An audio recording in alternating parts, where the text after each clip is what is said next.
Morning, everybody. We can begin this morning's meeting. Welcome to meeting 11 of the Community Development and Recreation Committee. Special welcome to committee members and other members of council in attendance today who we're expecting, and of course, members of the general public. For those in the room with us, the screen at the back of the room provide real-time updates concerning where we are in the agenda and what's coming up next. You can also follow the agenda and debate on your computer, tablet, or smartphone at toronto.ca/council.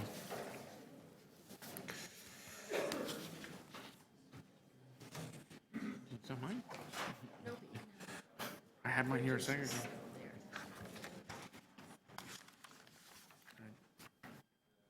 Any declarations of interest under the Municipal Conflict of Interest Act?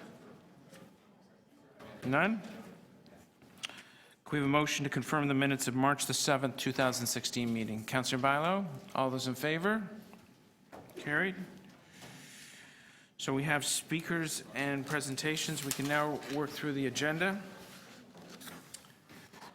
Item 1, we're holding for a presentation from Social Planning Toronto and the Etobicoke Youth Network plans for a community hub in central Etobicoke. And our deputant is right in the starting gate, ready to go. We'll get you in a couple minutes. I'm just going to run through the agenda.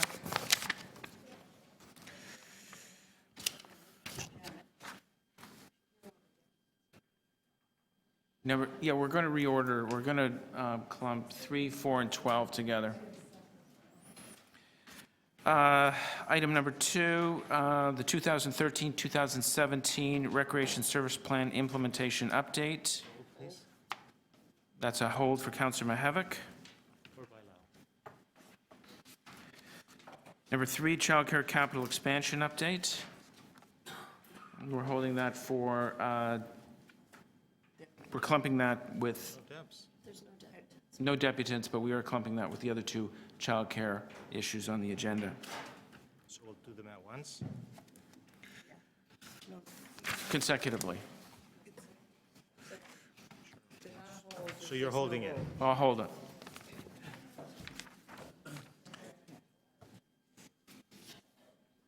Number 4, there's a deputant for number 4, so we'll hold that. And number 5, hold Councillor Bailo. I understand there's a motion on that one.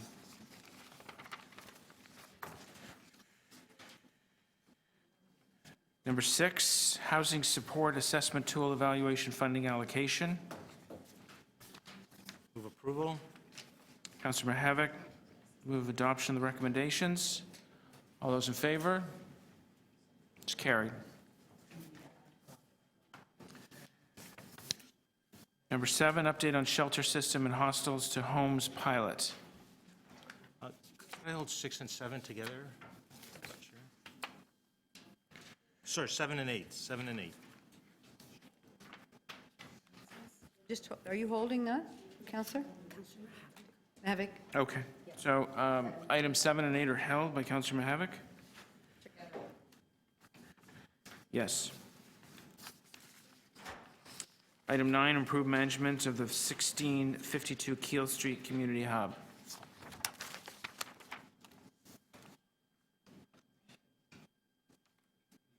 Approval?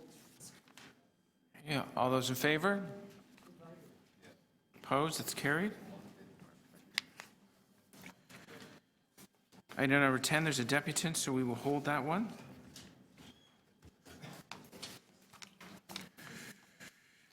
Item 11, there's a deputant, so we'll hold that one.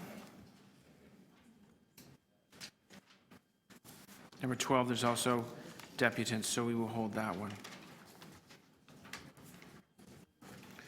If we can just vary the agenda slightly, we'll do items 3, 4, and 12 together.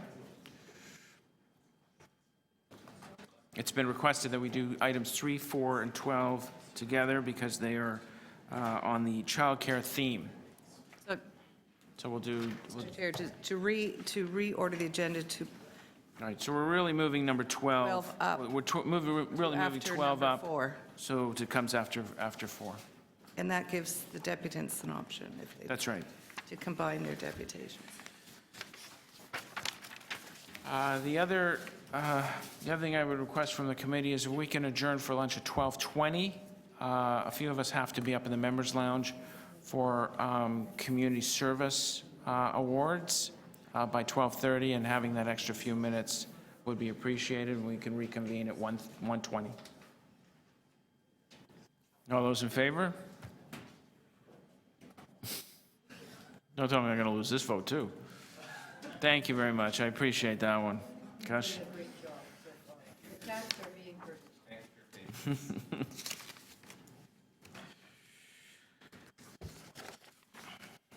Okay, great.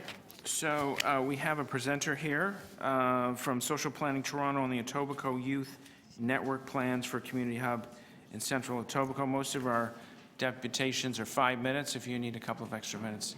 Mr. Chair, just before we start, can we just acknowledge that today, you may have done this already, that it is the Day of Pink, solidarity with all LGBTQ youth, and also no bullying. So it's a pretty important day. I noticed a number of us are pinked up today, and I just wanted to say that we should acknowledge that, particularly at the beginning of our meeting. I think your red tie is almost, it's very deep pink. It's as close as I could get when I was racing out of the home this morning to get here on time.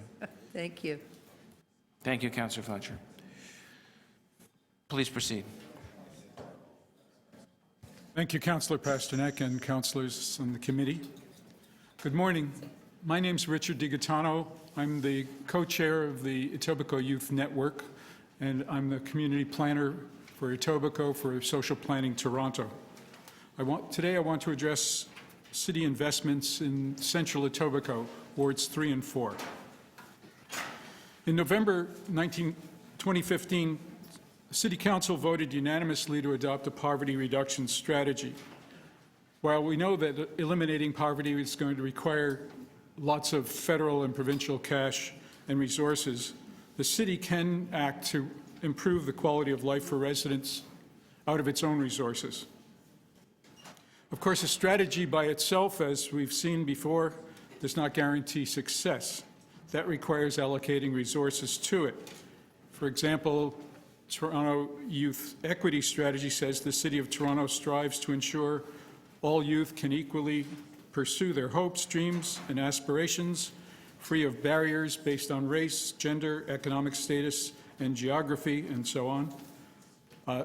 Very nice sentiments, but they're meaningless without the necessary capital and operational funding, especially when you're dealing with historically disadvantaged neighborhoods or populations. What we've seen so far is not adequate, certainly not for our younger and older residents. A group of planning students from York University in a class I co-facilitated investigated the gaps in city resources just for recreation and parks between Central Etobicoke and the beaches, with a comparison to North Etobicoke and the neighborhood improvement areas there. What they found further substantiates what we already knew about Central Etobicoke when it comes to the number, distribution, quality, and accessibility of community centers, parks, programs. Wards 3 and 4 were worse off than wards 1 and 2 in North Etobicoke, and far worse off than wards 31, 32 in the beaches. This is all data from city sources. On the surface, Central Etobicoke doesn't look bad off. But when analyzed more deeply, it's clear that Central Etobicoke, especially the poor social housing neighborhoods placed within wealthy residential neighborhoods, are losing out in terms of council's investments in capital and operational funding. The Etobicoke Youth Network aims to improve conditions affecting marginalized youth, families, and neighborhoods in Central Etobicoke. We seek to increase opportunities for racialized and newcomer youth to learn, grow, volunteer, creatively express themselves, obtain training and education, and gain productive and sustainable employment. Recently, we've become concerned that seniors living in our area, many of whom were not from poor families, are also in need of opportunities for recreation, social interaction, healthcare, volunteering, and more. People in our communities have talent, passion, and much to give to the city, but they're thwarted by poverty, racism, sexism, ageism, inadequate transit, insufficient services, too few community centers, and insufficient resources.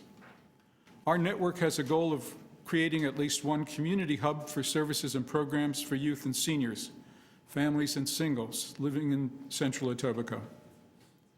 The Etobicoke Youth Network has been developing the concept of building a hub of community services for several years. We're an established network made up of over 30 organizations with successful collaborations over the last 8 years. The East Scarborough storefront shows us what a successful hub looks like. While we have support from our local councillors, our MPP, our TDSB trustee, we lack the essentials of funding and space. Residents of this part of Toronto pay taxes like everyone else in the city. They do not see the same benefits. We need more significant financial investment in our community.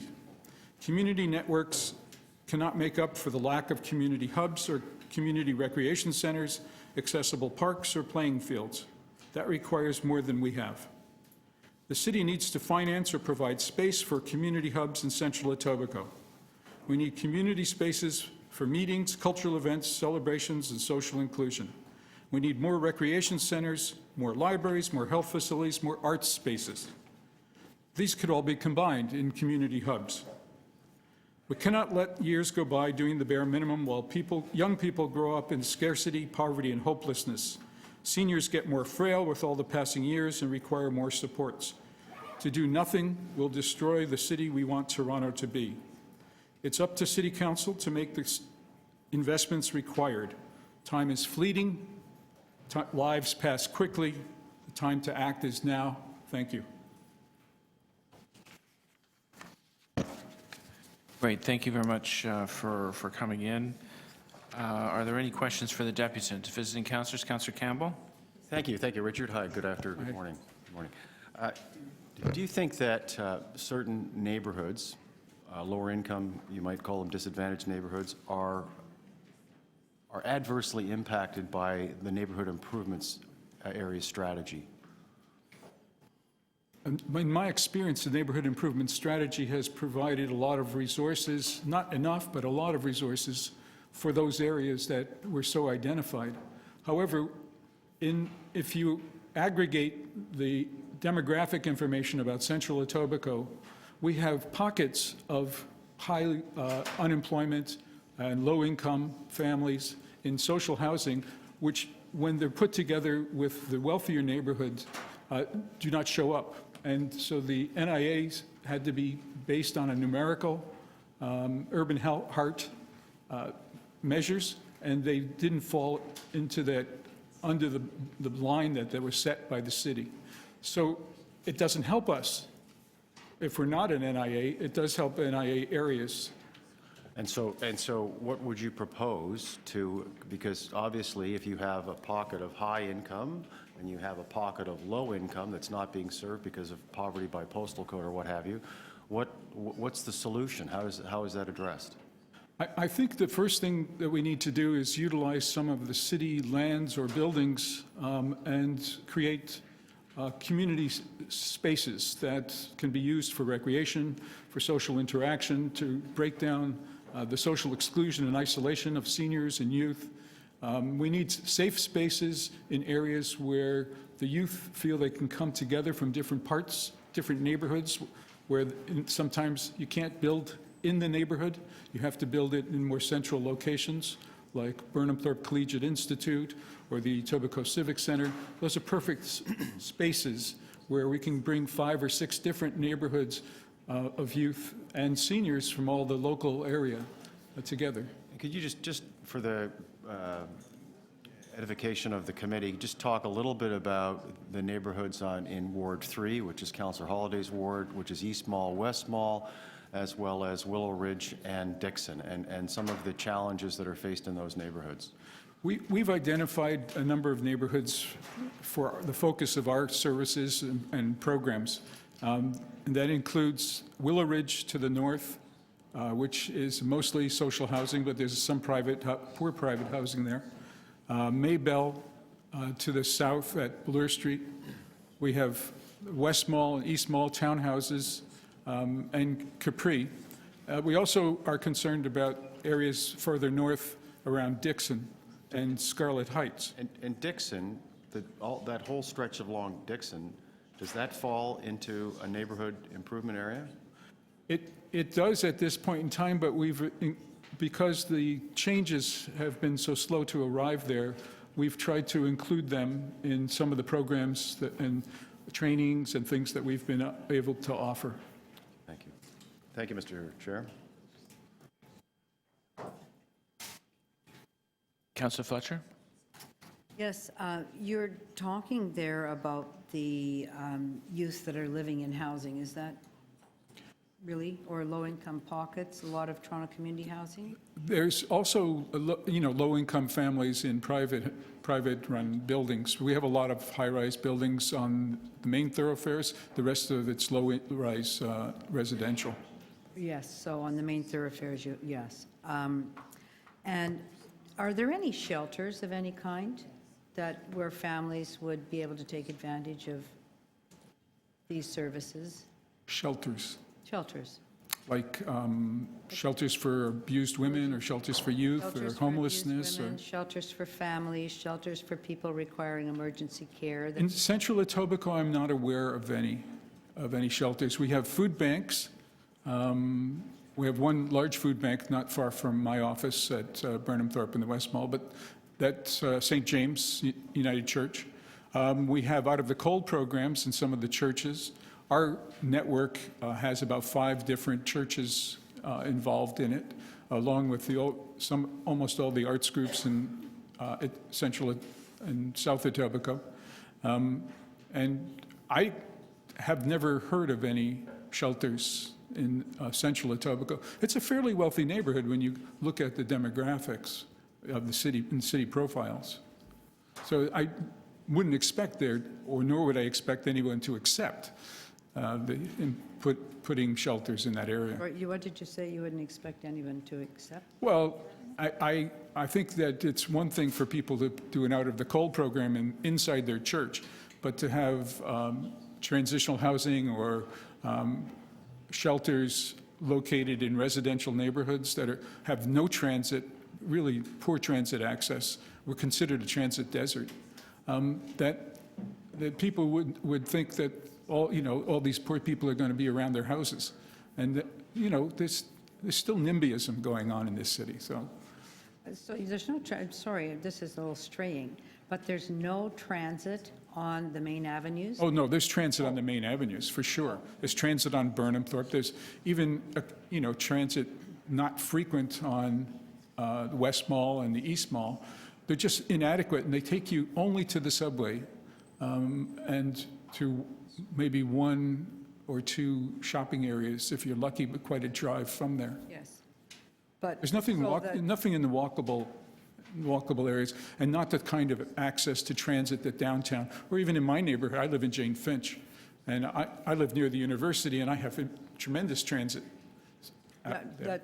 I understand that, but Nothing like be that. clear that there is transit on the there main is thoroughfares. transit, so yes. People that might be housed in an emergency situation would have transit access. You would have to finding spaces not easy in the inner suburbs. The spaces themselves, folks who are in the downtown or the older parts of the city think of a block in one way, and when you live in North York or Etobicoke or Scarborough, you think of a block another way. No, I understand that, but where will you be putting the hub if there's very little space there? Well, there are governments, both a school board and city properties and parks, and there are spaces that we could find. We have identified a number of spaces. It's also possible that in one of the shopping areas that we could find some space, but we prefer it to be closer to Burnham Thorpe, and perhaps a second one closer up to Dixon and Kipling. Thank you. Any other questions? I have a couple.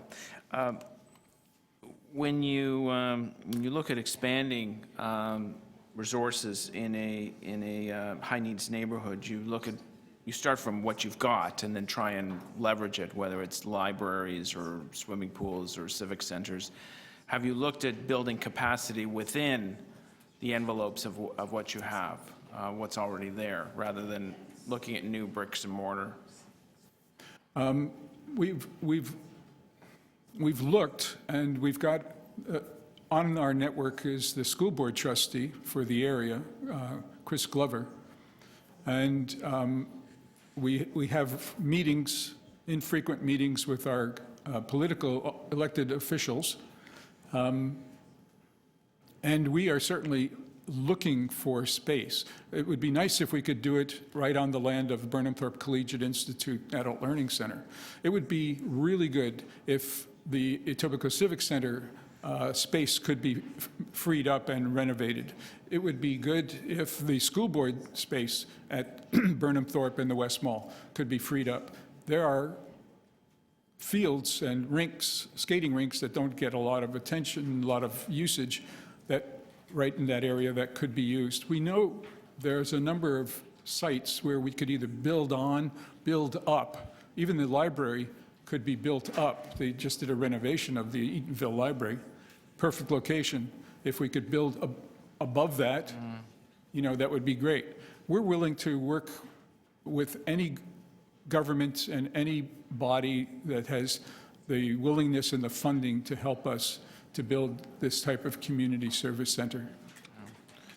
Certainly, when it comes to the schools, and my colleague, Councillor Campbell, will correct me, but I believe the school year is about 190 days, whereas the calendar year is 365 days. So those schools are empty a lot of the time, with enormous capacity to build programming. Often when we look at those situations, the cost is highly restricted and a real burden to make things happen with inside schools. I don't know if you've looked at that more closely. Well, you know, it's true. Sometimes it's more costly to renovate and build on existing properties than it is to build brand new. Other times it's less. Depends on how, I guess, how you do it. And we're not architects or planners. But I think the issue for us is that if billions can be spent on refinishing the Gardner Expressway and the downtown subway, certainly there should be some monies in the revenue pockets for building in communities where it's really needed. Okay. Great. Thank you very much for coming down. Any other questions for the deputant? No? Thank you.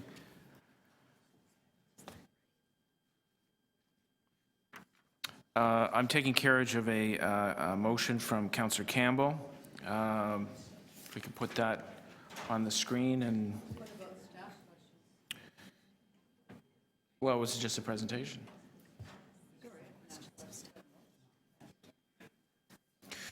Okay, if you'd like to go to the questions for staff, Councillor Fletcher.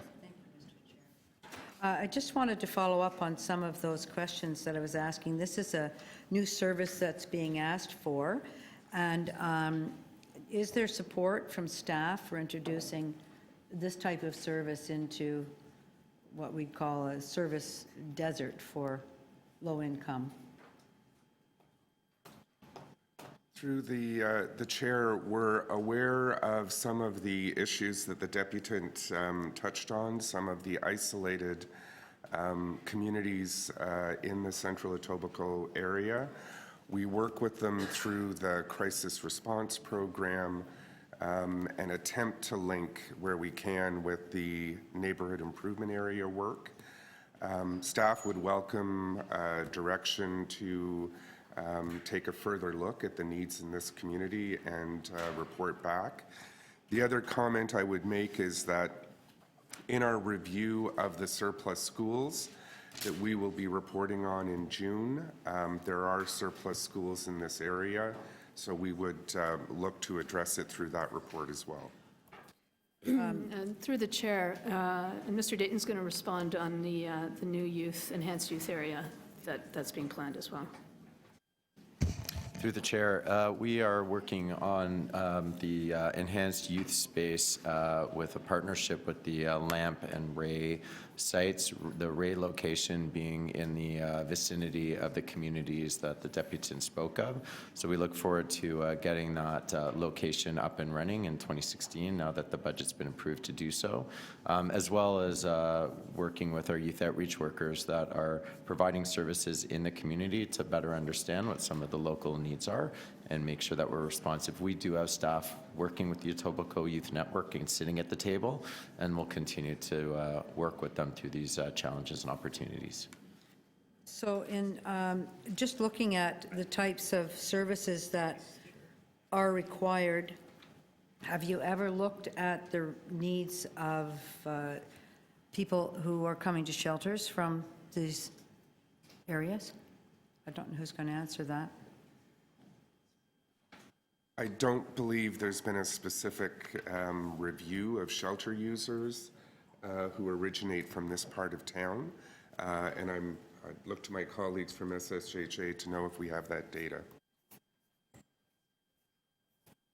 Or whether or not this is also a host site or potential host site for shelters. If we're starting to move services in, would that not be a service that we would consider establishing, since we have a position of establishing shelters throughout the city, as long as there's transit?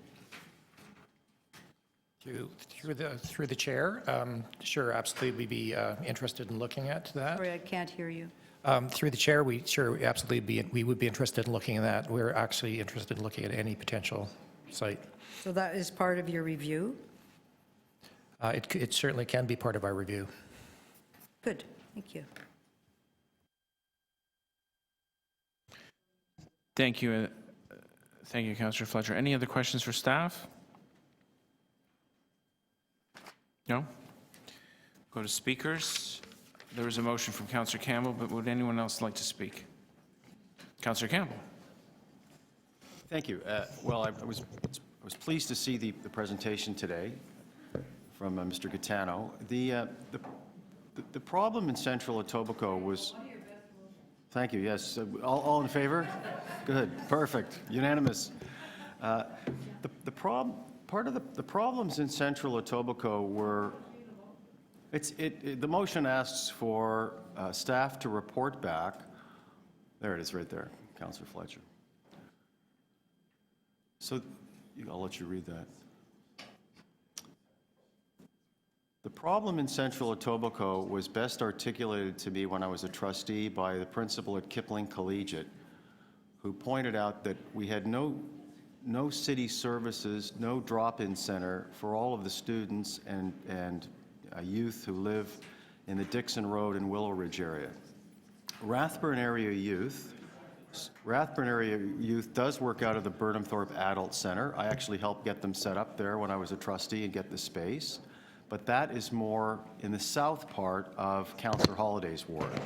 And although Councillor Holliday's ward has the Centennial Park, it has the fitness center, it has the swimming pool, Centennial Park is unfortunately at the boundary, the western boundary of the city, and isn't easily accessible by students, children on the East Mall or in the north of the area, which is in my ward. So we have pockets of high wealth, high income, and then we have pockets of low income. And because of the way that we look at neighborhoods, these neighborhoods have been, I guess they've sort of been left a little bit off the radar screen, and they don't get the resources that they otherwise would if they were wider swaths of, if you will, of low-income housing and low income. So both Councillor Holladay and I recognize that there's a need to provide a better range of services for the youth from Dixon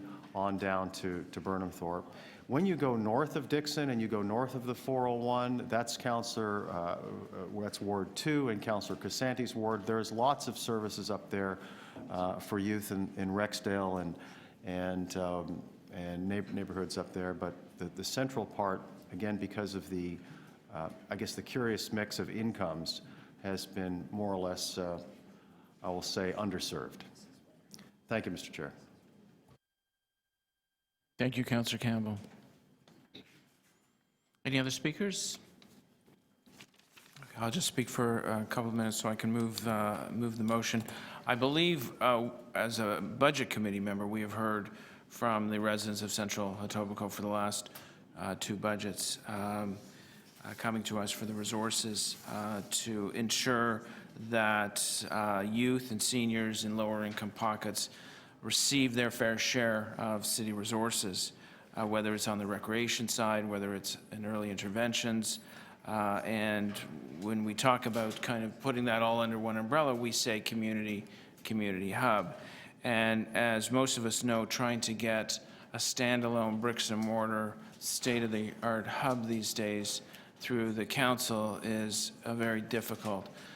There was one that was opened a few years ago in Ward 10 as $10 million and 20,000 square feet, funded primarily by United Way and Unison and the provincial government. But as I said in the questions, you have to look at existing resources and facts on the ground and try and leverage that, whether it becomes school sites, civic centers, pools, libraries, and you build capacity and outreach programs within those facilities. That way you don't have to worry about a big capital envelope to get it done. So this motion asks for staff to come back with some ideas. One thing that we did, one concept that we brought forward when the Strong Neighborhoods consultations was going across the city was to have another category other than neighborhood improvement areas, which was emerging neighborhoods, which gives staff the flexibility from council to put pockets of funding into areas that may not be eligible for neighborhood improvement funding, but can receive it under emerging, and I hope to see that in this report coming back. So we can vote on that. All those in favor? Against? That's carried. Thank you very much.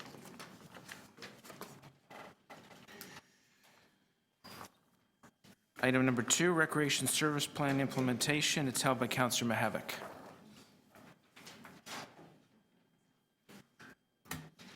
Councillor Mihevc, number 2.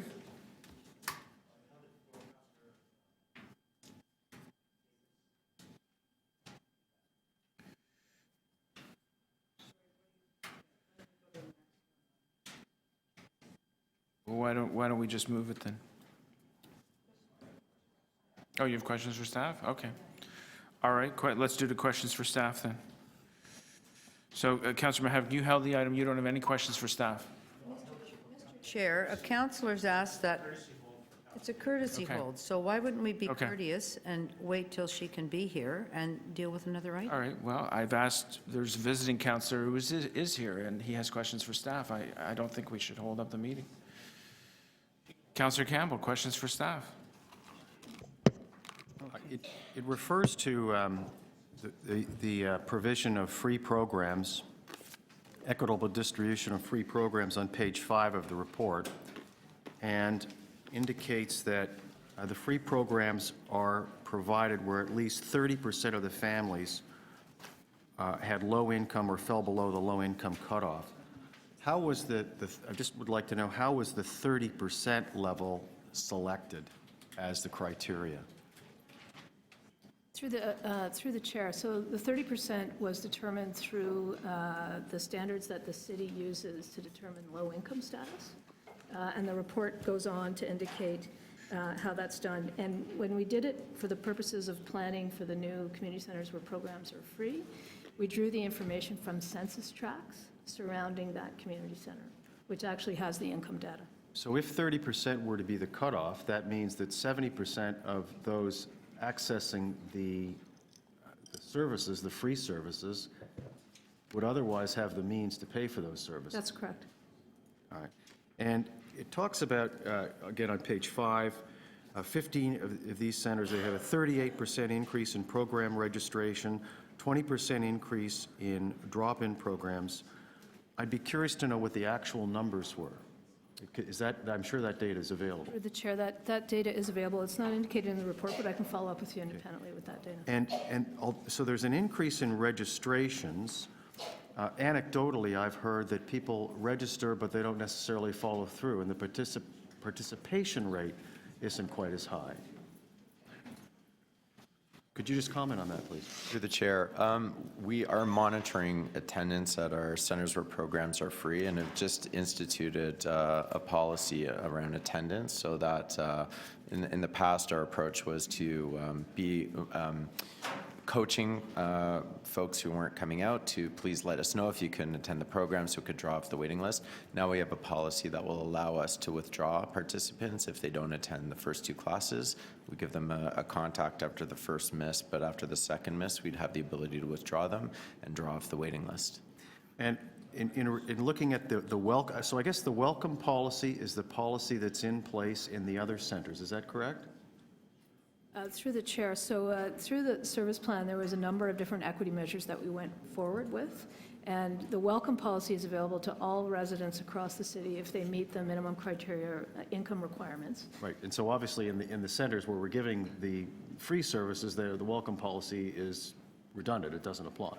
It's Well, there unnecessary. would be no fees in those particular programs, so the welcome policy would not apply. But the idea around welcome policy being a universally accessible program is that through the statistics, we know that poverty exists across the city, not just in the areas where there are community centers where programs are free, and not all areas of the cities has community centers close to those census tracts. So the idea around the welcome policy was be able to provide that access to individuals who meet the income criteria who may not live near a community center where the program is free. Okay. And then, so in the welcome policy, someone has to demonstrate that they warrant the free access. How do they do that? The intake for the welcome policy is done through Toronto Employment and Social Services, so they verify all the information through income verification. And could the welcome policy not be done at these other centers where we are providing the free programming? Instead of, through the chair, instead of? Right. That's not the policy foundation that we went forward with. Council considered some of those options in previous years, but it was very clear through the work that we did in the Recreation Service Plan that community centers where programs are free are a sort of service level expectation that we would move forward with. So now just moving to the Swim to Survive, it shows the numbers that are there. What percentage, this is a very low percentage of overall grade 4 students that are enrolled or receive this swimming education, if you will. So I'll just note that our goal on the Swim to Survive program is by 2020 to be reaching 22,000 grade 4 students. And what does that represent of the overall population of grade 4 students? I'm just checking for you, Councillor. Through the chair, that would be 100%. So the goal would be to reach all grade 4 students once the funding that we've sought through council is implemented. Okay, I thought we had more grade 4 students than that, so that's No, based on the information we have from the school boards, that would be 100%. that's all the questions I have. Thank you, Mr. Chair. Thank you, Councillor Campbell. Councillor Bailo. Yes, so with regards to the universal and free program, so Swim to Survive is the only program we have in the plan as for the 5 years that we're going to be offering it? Through the chair, so Swim to Survive is a program that existed before the plan, but was recommended to expand to all grade 4 students, where previously we were only reaching about 25%. And the plan also goes forward with an expansion of the community centers where programs are free programs, so that's the next accessible program. And previous to the plan moving forward, we also had some universal program accessibility without fees. So as an example, all of our outdoor pools have no fees where there's no instructional programs. Our outdoor skating rinks have no fees unless there's an instructional program or a permit. And all of our youth and children drop-in programs in all community centers across the city also have no fees. As a result of the Recreation Service Plan, and also noted in this report, is we also went forward with removing the fees for family leisure swim at all of our indoor pools during the year. I noticed that you've translated the welcome policy brochures, and one of the things is capacity building and inclusion. So two of the four principles of this plan is inclusion and capacity building. One of the thing, again, that I didn't see in here, and I see a lot in my area, and I know that other councillors do as well, is we have lots of these seniors in a lot of these centers, and I go at this again. Like, for example, I have the South Asian Community Center with probably 30 women in a little room doing sometimes physical activities because they don't have the space, or the Hispanic seniors group that doesn't have even a room to meet. And these are seniors that need these services, and I think we could connect the two and bring in these people into some of these recreational centers and these programs. And I don't see any reference in here, so I think that it's an opportunity that we're missing in here. I don't know if you're doing any work to reach out to those communities? Through the chair, we work in partnership with other divisions around the seniors accountability table, and are certainly doing some work with respect to specific outreach and engagement strategies with seniors. But it is an area of focus, certainly, and we can, in our next report back, be a little more specific about what some of those initiatives are. Okay. I'd like to see that. With regards to the facilities master plan, are you working with our planning department for population forecast? Through the chair, yes, we are. Okay. And with regards to the, you talk about a transition period on the communications and consulting process to the technological improvements. Is this the online registration? Through the chair, this was references in the plan as well, the renewal of the online registration system, permitting system, and moving towards a more technologically enhanced approach. And that's underway now. Okay. And that is in line with the announcement recently done Correct. to have online registration? Okay, Yeah. thank you. Councillor Davis? Thank you. I wanted to focus on two sections of the report. One of them is well, actually, it's three. The first is the quality assurance section. And as we continue to raise fees, the question of quality, I think, will become more important. And I'm wondering, on the High Five program, can you tell us what, you give us a list of the program assessments being conducted, but do you have results of these that can tell us what are the outcomes? What are we seeing in terms of the level of quality in our programs?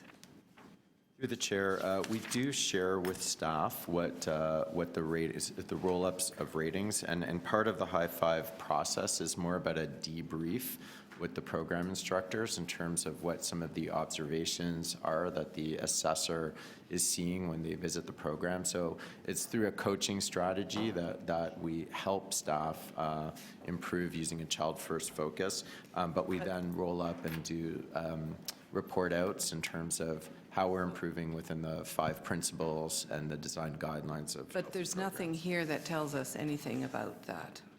No, that Possible wasn't. to get a report on quality? Yeah, we can absolutely report back on how we've done over the past year. Because as we change the model of delivering school-age programs in the province, there's always been this question of after-school programs that we deliver and the quality of them and so on. And I know we're using High Five, but it would be very good if we had more information about that. No problem. The other has to do with the local program and service planning and the primary program model. So these were two big sections of the service plan that were going to be rolled out in the future, and that was 2 years ago, I think. So I really, and my understanding is that we were moving towards developing a system of core services in every district or ward or whatever geographic boundaries were going to be determined, so that we knew that in every area there were going to be so many hours of certain kinds of programming, And then there would be so many hours of programming that were left to be determined locally, and there would be some local flexibility. I haven't seen any evidence of that, those plans emerging. It says you're starting working on it, but could you tell us when we're going to see the primary service plan for recreation? Through the chair, we have been, it is a complex process in that the city, the former cities had delivered certain services in a certain way. And so normalizing the additional centers where programs are free took significant effort.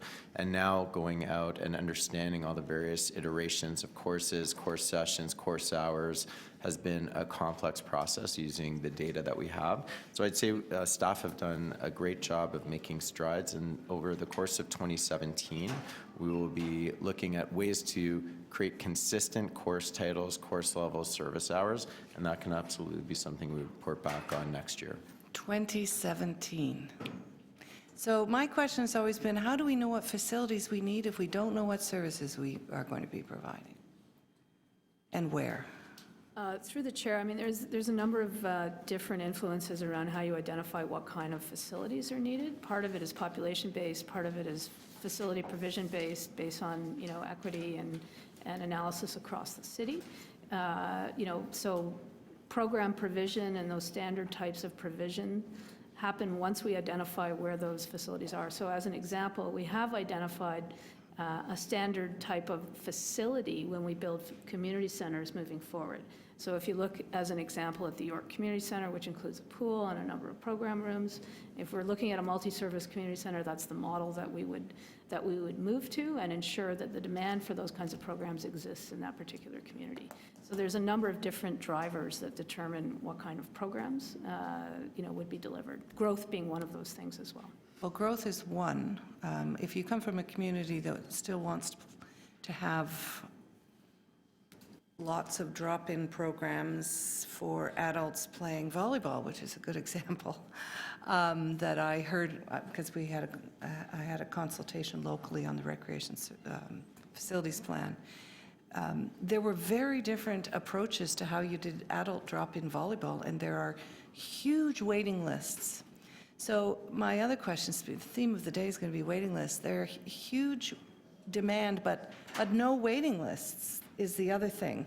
So how are we measuring demand, local demand for certain services or programs, and then responding to those Last question. local demands for service? So that local piece of it, which is programs and service planning. Well, through the chair, I think many instances, especially when it comes to job-run programs, our response to waiting lists and demand can be iterative based on, you know, what we know that's happening at a particular community center. So to your point, and I know the instance that you're referencing, I think these are the types of things that staff locally based need to plan for based on what we know the demand is. And many of that planning continues, you know, regardless of the implementation of new models in the service plan, and that's what we would strive to do in this particular instance. Thank you, Councillor Davis. Any other questions? Councillor Mihevc? Thank you very much, Mr. Chair. Did we have very specific equity targets in the original plan? Through the chair, our equity, you know, from a percentage basis, is that what you're referencing? Yeah. Yeah. We don't have an equity target like that. Our target is, you know, equitable accessibility overall, but we don't have an equity target. We can certainly track the accessibility that has increased as a result of implementing certain pieces of the plan. As an example, community centers where programs are free, or the ongoing continuance of the welcome policy. So we don't have any hard data on you know, let's say how we have achieved equitable access. Well, certainly through the chair, if you look at some of the hard data as an example around the increase in participation at community centers where programs are free, that would indicate that we're moving in the direction of increased equitable access in those areas. Yeah. But we don't have like certain goals that we want to achieve in those areas. We haven't identified targets, no. Okay. I guess my second question, it's a little based on deputants from previous meetings. On page 5 at the bottom, we have increase in program registration in areas where services, where programs are offered for free. Are we finding that people are not attending once they sign up? Through the chair, overall, people are attending. And we are going to report back in greater depth, I think, next year, once we have some more longitudinal sort of program statistics on the implementation of the expansion of this program. What we have noticed, through the work of staff is that in cases where there's over-enrollment of programs and people aren't attending, it's an issue that we need to address directly. Okay, I have 2 more questions. One is, or 3 more. What are your big questions as you go in the second half of this plan? What are or is just everything roses and? I want to know your struggles. Through the chair, not exactly sure how to answer, but I think the struggles that we continue, the 2 struggles that I would point out that we are, at the beginning of an implementation strategy around is completing the facilities master plan, which was one of the things that was recommended in this plan, and that work is underway now, and that will look to where the, inequity of facilities, bricks and mortar facilities are across the city, so that's one piece of it. And the other piece is around technology and the implementation of a new registration and permitting system, which is another major project that is now going forward. So I think with the completion of those, our intention is to be able to move forward on many of the items that were noted in the plan. Just because I'm running out of time here, I'll make this my last question. We had, over the years, really long, and I thought this might be one of your questions, the issue of actually saying a suite of services for children should be offered free across the board, that it's kind of call it a right of residency. And the cost wasn't that big. And I thought that was something that would basically assure equity right across the board. Where is that issue at? So through the chair, that wasn't one of the recommendations in the plan. The recommendation in the plan around access and equity was around expanding the community centers where programs are free programs so that it was equitably distributed across the city using the same criteria, ensuring that welcome policy continued, and also ensuring the universal programs that we do have, which I indicated in a previous answer, continue. Your question around, a suite of free programs, of registered programs, there were a number of reports that went forward to this committee just after the plan was approved, and there weren't any, directions or recommendations that went forward in that area. Right. In swimming, Learn to Swim was one. That everyone. Swim to Survive is one that is in the process of being implemented. The only item that wasn't implemented in the plan did recommend a universal youth leadership program. Right. And that was an item that, through a number of attempts, we didn't have available budget to implement. I see. Is there any intent in the next half to do that? There has been a number of requests, but there hasn't been room in the budget to accommodate that with all of the other competing needs that we have. Okay, I'll let it go. Thanks. Thank you, Councillor Mohammed. Councillor Burnside? Thank you. This is to staff. So you mentioned that you do have budgetary concerns. Is that correct? Through the chair, I think we have the same, constraints on our budget that many divisions do. Obviously, yeah. So, this whole policy of, I think it's 28% low income, and then it's 100%, or the programs are free. I understand the goal there, but in terms of accessibility, would you agree, or maybe just give me your opinion, that it's not only the cost? Like, I'm pretty sure my residents in Leaside don't have an issue with the cost of the service. I think one of the issues is just we don't necessarily have as many facilities as we need. Would you agree? Through the chair, I wouldn't disagree. I think, and that's the point of the facilities master plan, to try and identify where those capital facilities. So by making people in Leaside pay, which they can afford to do, that would then save money so that we can build facilities that everyone needs. Is that correct? Well, We can increase taxes. I'm not sure the two, through the chair, are directly connected. We have 41 community centers where programs are free. The rest of our community centers all have fees attached to them in areas of the city that don't have the 28% sort of income criteria in the surrounding census tracts.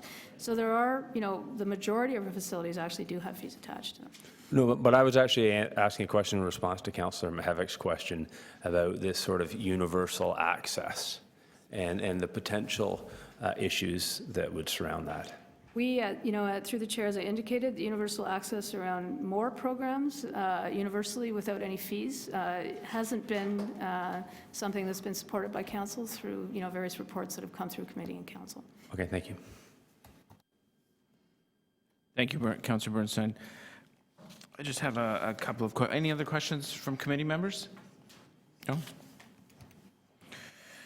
When it comes to the welcome policy, did we deplete our welcome policy envelope in 2015? Through the chair, we did not. I think we have experience through the implementation of the additional community centers where programs are free, reduction on the welcome policy, but the underspending has allowed us to respond to the inflationary increases in our fees by actually increasing the allotments and the entitlements. So the $8.3 million was not all used up in 2015? That's correct. And we have 8.7 million for 2016. So, yeah. Just looking, 2013, the annual budget was $10.2 million, and we spent 9.2. 2014, $10 million, we spent 8.8 million. 2015, it was $8.79 million, and we spent 8.3. So the theory going forward when we created more free community centers, formerly known as priority centers, was that the pressure on welcome policy would go down. Would you say that foresight has proven correct? It has, based on the information that we have in front of us, and it was actually intended. There was a deliberate reduction in the welcome policy budget when the implementation of the additional programs, community centers or programs or fee was implemented. When it comes to ARCs, it seems that sometimes they're 1/3 provincially funded and sometimes not. Is that, or are they always 100% 1/3? Through the, oh, you are the chair. Through you. Yes, through me. The ARC program began as a 1/3 funded program through the province. Through the expansion of the program in recent years, we've taken on more 100% funding of the expansion of that program, as well as the recent expansion, which is being funded through the National Child Benefit and through Children's Services. So have they pulled out of that participation, or I just? The Ontario government continues to fund the program to the same level that they did several years ago. They have not expanded the funding as the program has expanded, but they have remained committed to the base funding that they provided when we had a smaller program. So as we grow the program, they have not kept up with? That's correct. Okay. Now, we talked about absenteeism for free programs and the consequence of it. There are some who believe that programs should be offered for free, and then if you don't show, a fee kicks in. Has that model ever been considered by PFR? We haven't considered that model, at this time. We are, as I mentioned earlier, next year we'll be doing a full review of all the participation in those over 40 community centers now where programs are free, to establish some trends around attendance, around participation, and all of those things. And at that time, we may be coming forward with some recommendations, to change some of those aspects. Do we see programs canceled because of free programs canceled because of a lack of a critical mass to have it run from absenteeism? No, no, we would not cancel a program once we've committed to attendance. If people aren't coming, and then what we might do is the next session, we may not offer it, or we may change the program type so that we could better utilize the space. Part of our review will also be looking at cancellation rates and free versus fee programs as well. Okay, great. Thank you very much. Last call for speakers, for questions to staff, and then we'll go to speakers. Speakers on this item? Just submitted one other motion. Yeah, I I'm tinkered happy with it to a go little bit. first, but it's not quite ready. It's not quite ready. Okay. Any other speakers to this item? No. Councillor Bailão? Well, I think we've definitely increased the number of participants in our program. So I mean, a lot of the actions are getting the results that we wanted. We're definitely being more inclusive. We're getting more participation in our programs. We have it translated in different languages. So there's only two things that I would suggest that we need a little bit of improvement. One is reaching out to these diverse communities. We're very focused and I think doing a very good job with the Syrian accommodating, where we have targeted programs. We're reaching into those communities for the youth and everything. I think we also need to have a strategy for the other community, the other ethnic communities, and make use of some of the organizations that they already have. And the other thing is, as I was looking at Appendix A, and I know that throughout the report, when reading it, you do show a lot of variables, things that you're measuring. But I think that when we're putting the status update, it would be really good to have measurables, to have metrics. I mean, having a plan without having measurements and metrics, I think it defeats the purpose a little bit. So, you know, when you're talking about develop and implement a customer improvement strategy, you know, counter service operations, complaint handling, but what does that mean? Like, how are we going to improve by 10%, 15%, 10, you know, how many, what is that?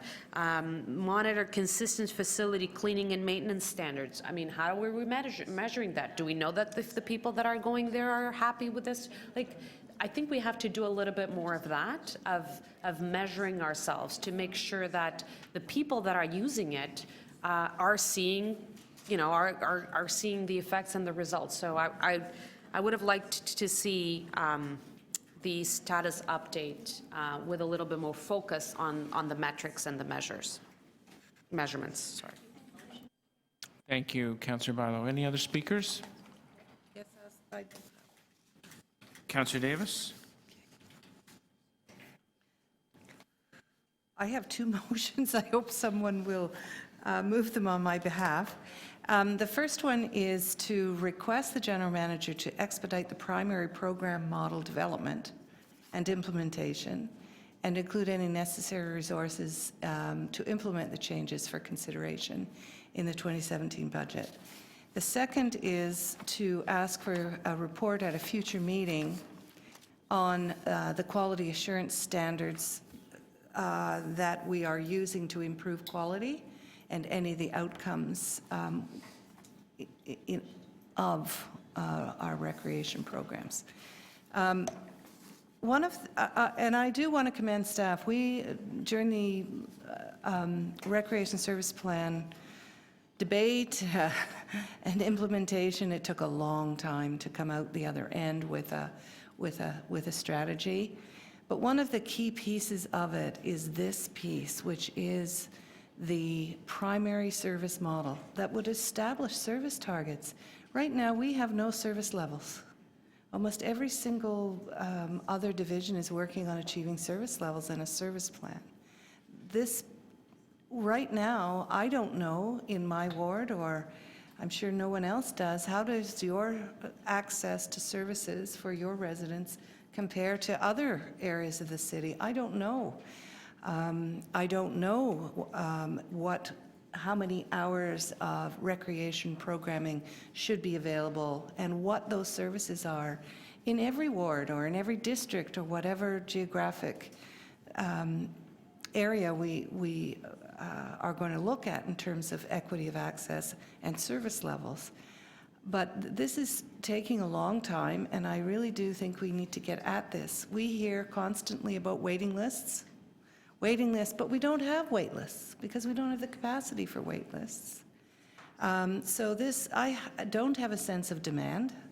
I don't have a sense of what services we are attempting to deliver in our areas. I don't know where and how much of our service and program options should be left for local deliberation and responding to local demands, because that's what the service plan said. We would have a set of core services that would be equitable in terms of access, and then we would have local responsiveness. And that plan has not emerged as far as I can see, and very little work done on it so far. And I'm just saying, please expedite it. Please get it to us before 2018. That's 2 more years. We started this in 2007, the service plan. So by the time 2008, it'll be 10 years. So I would hope that we could get that piece done. And secondly, as I said, we have put in place, and one of the key elements in the plan was to have quality assurance in our children's programs in recreation. And I know we're using High Five and some other measures of quality so that we are assured that what's happening in our programs is excellent. So I just ask for a second report on what are the outcomes of what we have found. So those are my 2 motions, Mr. Chair, and thank you very much. Thank you. And as mentioned, I would take carriage of it. And we've tinkered with one of the motions here to make sure it's considered during the 2017 budgetary process. Any other speakers to this item? I will speak to move these 2 on behalf of Councillor Davis.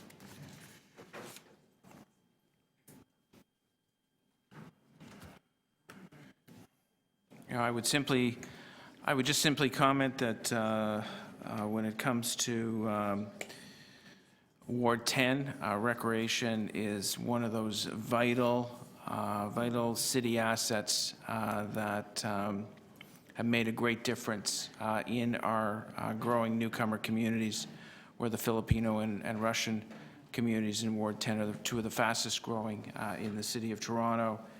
And the programming and staffing that have come out of that have made a great difference.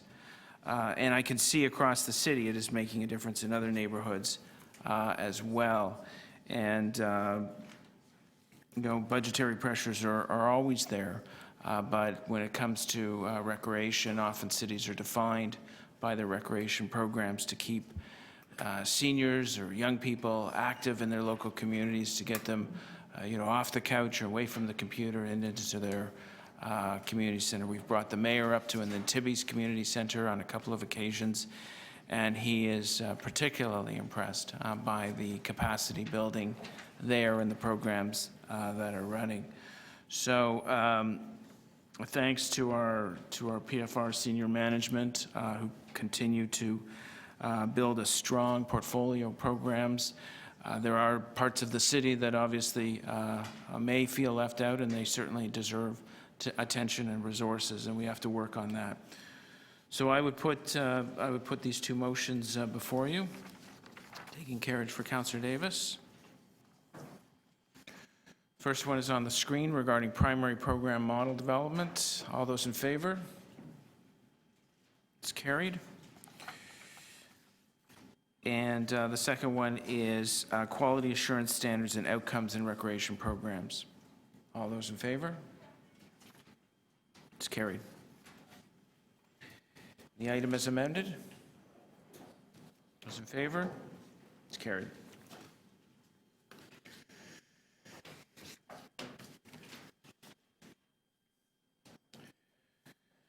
on to item 3 and the child care capital expansion update. I put my name on that to hold it. I just had a couple of quick questions, so I'll lead off since I held the item. When it comes off to our child care capital reserve fund, there's the item in front of us is 26.9 million, sorry, 21.25 million. Will that deplete the fund, or is there a balance? Sorry, through you, Mr. Chair. There will be a balance of about $19 million. And are you currently scoping sites for the balance for? Yes, we are. You are. And is that sufficient to keep up with your capital plan, or would it have to be replenished with either debt or further funds from the Development Charges Reserve Fund? We would continue to pursue Section 37 developments and development through our capital budget. The system is still considerably smaller than it needs to be to meet demand. Okay. Those are the only two questions I had. Any other questions for staff on item number 3? No? Is there speakers?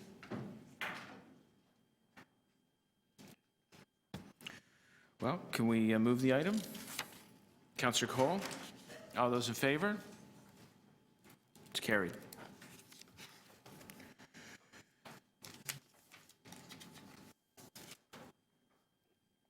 Item number 4, we have deputants. Carolyn Ferns, of Public Policy and Government Relations Coordinator for the Ontario Coalition for Better Childcare. Thank you very much for coming. You have 5 minutes. Thank you. So yes, my name is Carolyn Ferns, and I'm the Public Policy Coordinator for the Ontario Coalition for Better Childcare. We are Ontario's central advocacy group for a universal quality system of early childhood education and care here in Ontario and a national childcare program for Canada. We are a member organization. We represent thousands of early childhood educators and nonprofit public childcare centers across our province. We are people who care about childcare. So, Mr. Chair and councillors, thank you for welcoming me here today to discuss the important issue of childcare regulations. And I think that combining issues 3, 4, and 12 together is wise, as all of these issues are tied to the need for a real childcare system in this province, in this city, and in Canada. So to focus on the regulations, as the city's report strongly demonstrates, some of Ontario's current childcare regulatory proposals are, to put it bluntly, harmful to childcare in this city.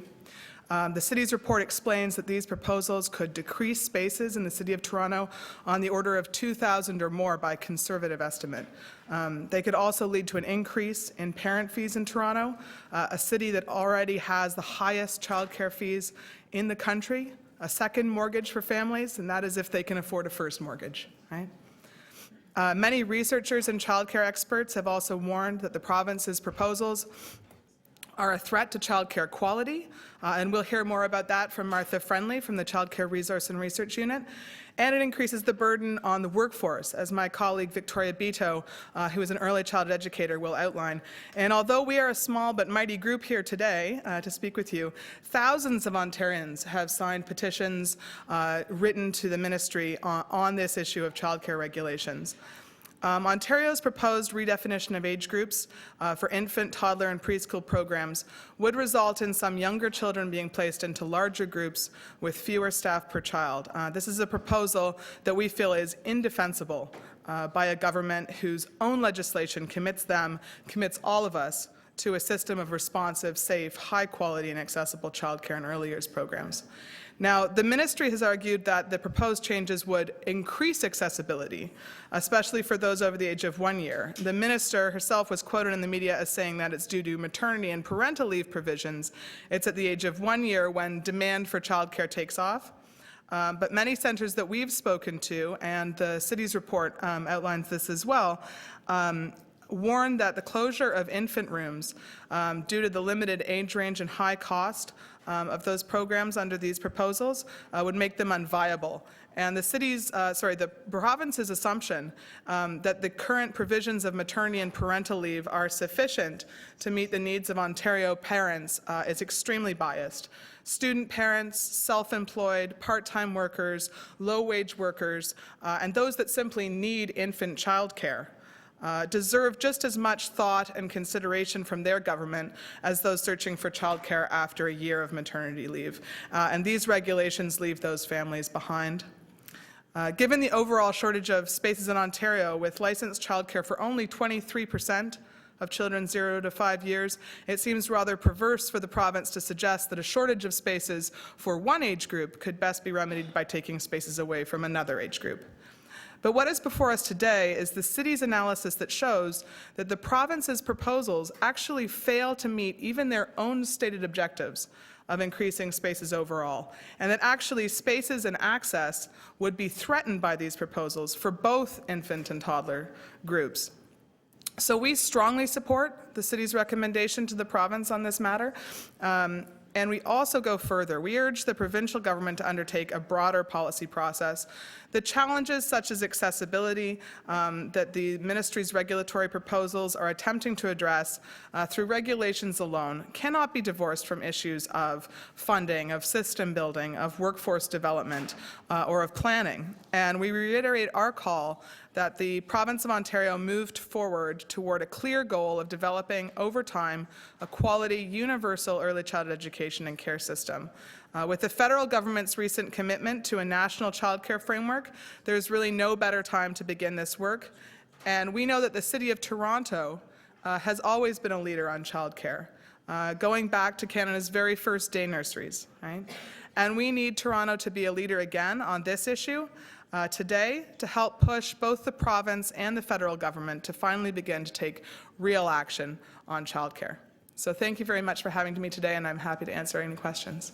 Great. Thank you very much for coming in. Any questions for the deputant? Councillor Davis? Could you just tell us, there are organizations all across the province that have also taken similar positions to the city? Yes, absolutely. So it's, as I was saying, thousands of parents and ACEs have signed petitions and signed on to our open letter on this issue. Other organizations have written very strong responses on this as well. I think OMSA's report called the province's proposals policy gymnastics as an attempt to address accessibility rather than doing it in a real meaningful way. And there have been many organizations that have also shared this view. Why does the provincial government think it improves accessibility? Well, that's a great question, and a good one to ask the province themselves. Yeah, but I'm sorry what to we've ask you heard, that, but what do they say? Yes, what we've heard is that they're saying that because it better aligns with maternity and parental leave, that's a year, that the demand for childcare ramps up at a year of age. But I think that the city's report is very strong in saying that actually, having crunched the numbers for the City of Toronto, this just doesn't make sense, right?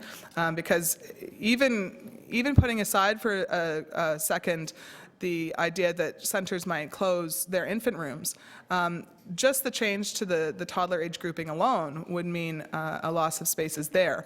And then if you add in the fact that that centers have said that they might consider closing infant programs altogether because they would no longer be viable under the province's proposed model, you could see an even larger space loss there, right? So I think that the city's analysis is really strong, and it aligns with what we've been saying, what researchers have been saying, and what other organizations across the province have said as well. Thank you. Any other questions for the deputant? No? Thank you very much for coming in. Thank you. Victoria Beto? Ontario Coalition for Better Childcare. Thank you very much for coming in. You have 5 minutes. Thank you for having me. Good morning, Mr. Chair and CDRC committee and councillors. My name is Victoria Bito. I'm a registered early childhood educator advocate and the co-founder of the Sexual Assault Action Coalition. I'm here today on behalf of the childcare workforce and ECEs in Toronto. I'm here today to urge you, councillors and Mr. Chair, to support the city's response on the proposed regulation changes, which very clearly calls for Ontario not to implement the proposals for age ranges, ratios, and group sizes. Beyond the pedagogical and professional challenges these new regulations would create, we are further oppressing a workforce that is severely underpaid and undervalued. 97% of our workforce is female-dominated. It's plagued with low wages, precarious work, lack of access to benefits, split shifts, and great demands with any workforce strategy or professional strategy to help these dedicated educators implement the high-quality care that is a part of our standard of ethics and code of practices. These regulation changes would further demand more from educators that are already struggling in their day-to-day lives and workplaces. I would like to walk you through a day in the life of ECE, a day in the life of an ECE, excuse me, if these proposed regulations came into play tomorrow, for example. So, this ECE makes $33,000 a year, which is the median for early childhood educators in Ontario. She pays $1,200 for her one-bedroom apartment, which is the average in Toronto. She pays $1,325 for her toddler space in Toronto. She would pay $100 if she received her subsidy, but with 17,000 plus children on the subsidized wait list, her child is also one of those. So she's a full paying parent. That leaves her with $225 a month to live off of. She then goes into work. Her colleagues and her, two of them in a toddler room, set up for 3 different stages of development with no new funding from the province. They have 4 babies at 12 months, 3 at 18 months, and 20 to 24 month, about five of the 20 to 24 month old toddlers. She attempts to plan a high quality program to ensure safety, but because these children are all at different stages of development, she is noticing that her attention is primarily safety, transitions, changing hygiene, securing different areas of the room, cleaning the cots, setting up the high chairs along with the toddler tables.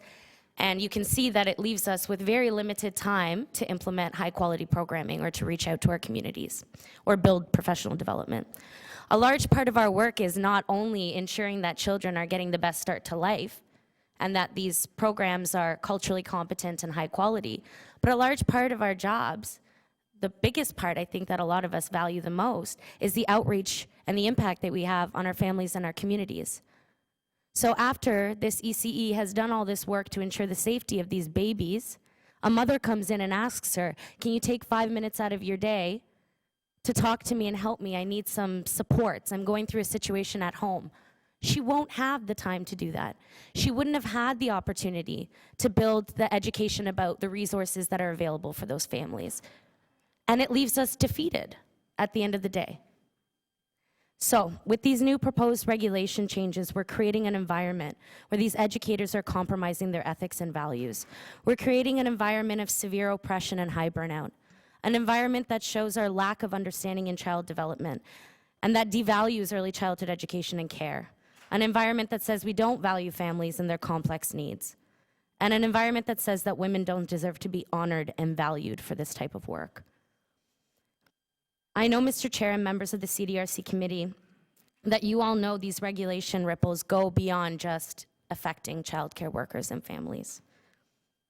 It sends a message to the rest of Canada that Ontario does not believe in investing in high-quality care, creating affordable and accessible care, and valuing early childhood educators and mothers in the workforce. I urge the dedicated members of this committee to stand in opposition of these regulation changes and protect our most vulnerable people and the educators that work to ensure that they and their families are receiving the best care that we can provide. We have an opportunity as the City of Toronto to stand against these regulation changes and show the rest of Ontario that we value early childhood educators and early learning, and that we want families to be able to afford and access high-quality licensed care, and that we value a workforce that ensures that all children have the best start to life. Thank you. Thank you very much. Questions for the deputant, Councillor Fletcher?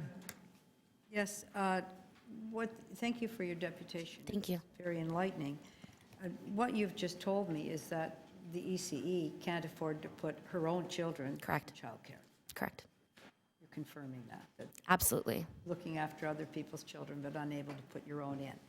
And then based on when you're talking about development stages Correct. of children, the difference I think you're talking about is between a 12-month-old and an 18-month-old. Absolutely. And the Day Nurseries Act was very particular to start toddlers at 18 months. Was that because that is considered a development stage of toddlerism? Absolutely. I mean, it's in very basic terminology, toddlers toddle, 12-month-olds don't. And I think that those 6 months also allow us to transition infants into the toddler room in a holistic way that is appropriate for them as well. With these new proposed age ranges, we wouldn't have an opportunity to do that. So what I understand from that is if a space opens up, you may, under the current regulations, a child who's 16 months old may, if they're well-developed and socially and physically, move early into a toddler room because the spot has to be filled. Correct. The new model would have the same pressures to fill a spot in the new room, so you'd be almost looking at some child that might be 11 months old or 10 months Exactly. old, who might be just barely walking, ending up in the toddler room. Exactly. And your point is that, of course, the focus of the learning professionals there and the teaching professionals would have to be the safety of the youngest set in that room. Absolutely. And I mean, with infant care, it's so crucial that we have one-on-one primary care as well. And it's very, very challenging. And I've worked in infant and toddler rooms for many years. It's very challenging to be able to provide a safe space, just a safe space with those different age ranges. Not even talking about supporting children with exceptionalities and special needs, supporting families that are newly immigrated, that have different cultural beliefs or tendencies that we do, to be able to provide that holistic care while you're already, have children that are so developmentally different. It's very challenging, if not impossible. So would you say that this is now being done in order to accommodate the removal of childcare from the early learning and the new kindergarten system, the full-day learning, where you would enter that at what age? 3.5 or 4? Might end. Which proposes a whole set of challenges as well for FTK. I just think that we're watering down the age ranges and we're calling it access for families, but it's detrimental to the workforce and for children in that care. How important are developmental stages Extremely important. for children and moving them ahead at the right time with appropriate development levels? Extremely important because it's early intervention. I mean, we know especially for children, I've always worked in inner city, and I know especially for children that are, that have more needs and that may live in high-risk neighborhoods, that early intervention, that importance of security and providing that high-quality care for their families and for those children, the outcomes are incredible. The investment is incredible, and we're taking that away. And I think that's what scares me the most. And just back on the original Day Nurseries Act, how purposeful do you believe those age designations were and developmentally appropriate? So 18 months for a toddler. Yeah. And then you'd stay until what, 3 or 3.5? 30 months, yeah. Preschool. Right. I think they were very important. I mean, again, when I've been a registered early childhood educator for, 4 years, but I worked in childcare for over 6 years. And just seeing the ability that we have to transition children without high levels of stress, that we're able to holistically provide support for their families was extremely important to ensuring that they had the best outcomes that we could possibly provide them with. And is there research that is being appended here that shows that it's appropriate for, that we're changing the definition of toddler to 12 months old compared to the research that would be longstanding research that would have identified Penelope Leach and many others as to when you move from that infant stage into the toddler stage? That's a great question. To my knowledge, there's no research that proves I'll that. ask the staff. Thank you. Thank you. Thank you, Councillor Fletcher. Councillor Mahavik? Yeah, so just to be clear, I'm looking at a chart here. The issues are twofold with what the province wants to do. One is that the way they are recategorizing different ages developmentally doesn't make sense. That's in a small phrase. That's what. Absolutely, yeah. That's issue number one. And number two is the staff to children ratios, while they are going down, in essence, will require parents to pay more, and there'll be a bigger stress on us as a city as well, and the province as well. They're not going to add more money. Exactly, yeah. And so therefore, we will have to balance the books, we'll have to cut spaces. That's the second major problem. Is there anything else? Well, I would like to say that the third biggest problem for me personally is, what are we saying to a female-dominated workforce? What are we saying to mothers who would like to return to work? What are we saying to them by providing them with lack of access and lack of option for high-quality care? We're saying your work doesn't matter, it's not valued, that early learning and care for children can be compromised. And I think that message it's a scary message And to when send. you say lack of option, it's because of the cost. The cost, but as well, what if you're not comfortable with your 12-month-old baby being considered a toddler in a toddler room, Oh, I see, yes. right? Okay, got it. I mean, we're not leaving parents with choice. Right. With choice based on your insight that developmentally this doesn't make sense. Absolutely. Thank you. Councillor Davis? I kind of wanted to explore a bit the infant issue. So right now, a parent comes back to work many before 12 months because they don't have benefits or whatever. And more people without, who are ineligible for those kinds of benefits. But so a child comes in before 12 months, but then at 12 months, they have to change again. Exactly. So that is one of the concerns, correct? Very much so. So let's say you're going back to work and you have an 8-month-old tiny little baby, and you put your tiny little 8-month-old baby in infant care, and then a few months later, not even a few months, I'd say by the time that child is 10 months, we want to try starting the transition process. I really want you to consider that. A 10-month-old baby transitioning to a toddler room. Where you have 2-year-olds running around. Correct. And, okay, so that's one of the areas that's developmentally inappropriate for a 12-month-old to go into that next group.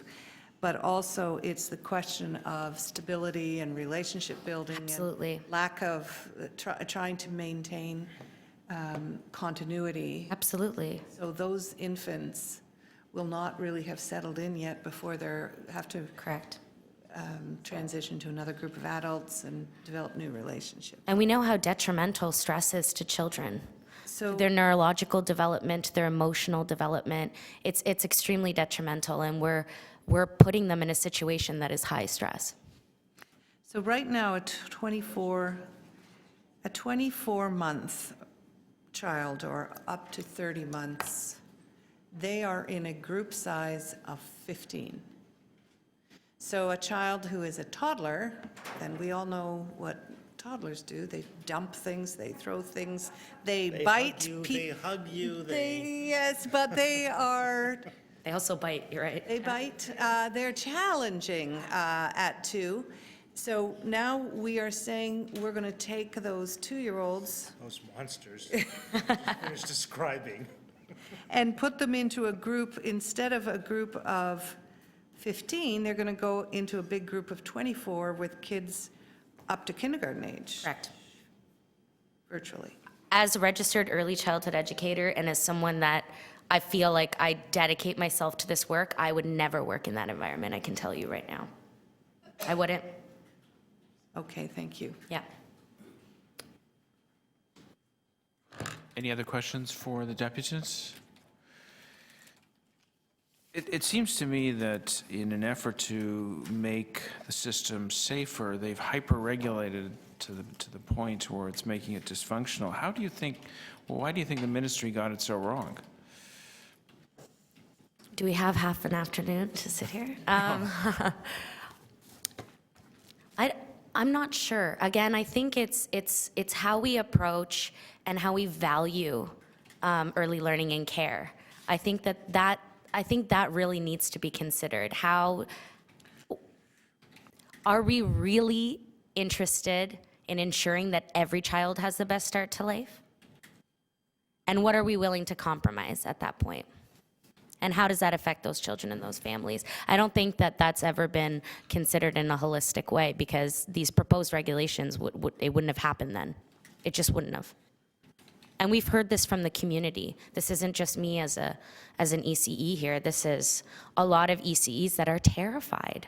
They're scared to go into work under these new proposed changes.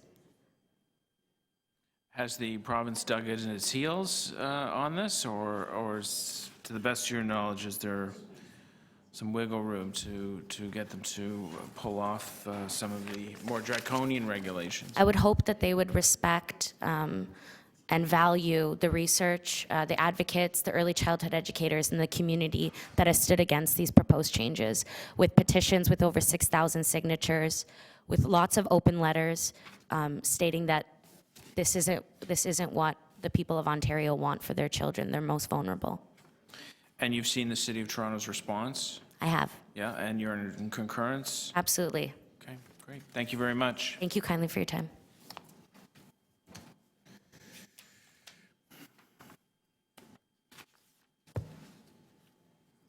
Martha Friendly, Executive Director, Child Care Resource and Research Unit. Thank you very much for coming. You have 5 minutes.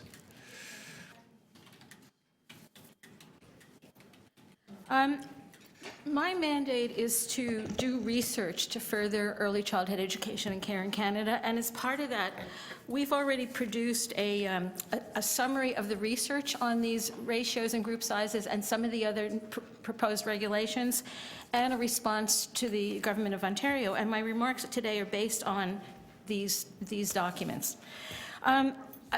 I sort of want to, I'll be sort of saying the same things, but I want to turn it around a little bit. But I first want to make some comments about access and quality, both of which are important and must go hand in hand.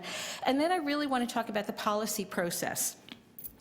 I mean, on the question of access, I'm really appreciative of the work that the City of Toronto has done, the analysis that shows that these changes would diminish access. The provincial government has asserted that they would improve access, but it doesn't seem to be at all based on any kind of a concrete, robust analysis. Councillor here mentioned metrics. I think there are missing, the metrics are missing. So there was nothing really presented that you could hang your hat on to support the assertions about access. So I appreciate that from the city.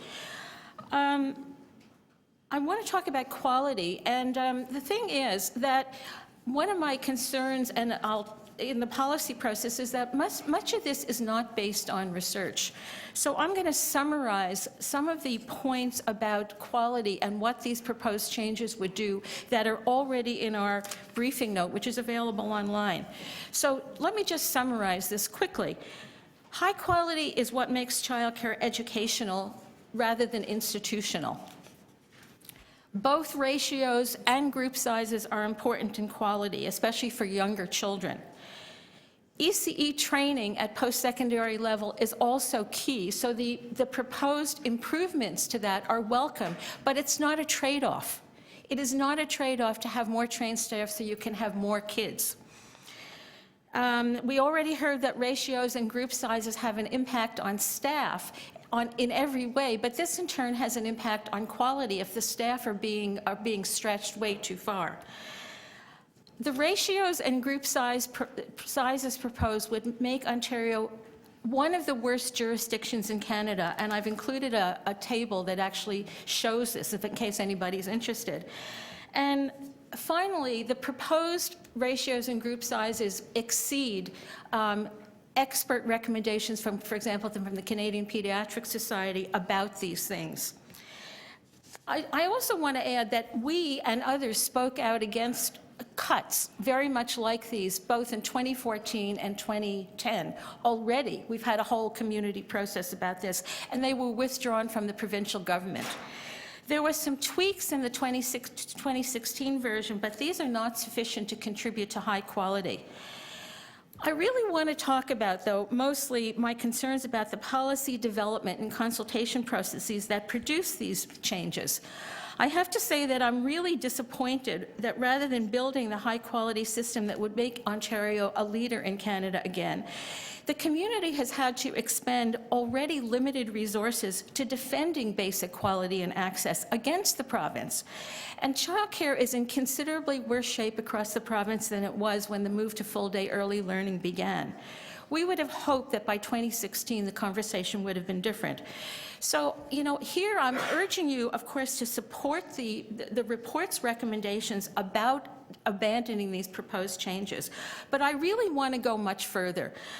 In my opinion, the whole approach to what has been termed modernizing childcare needs to take a fundamentally different approach with the province.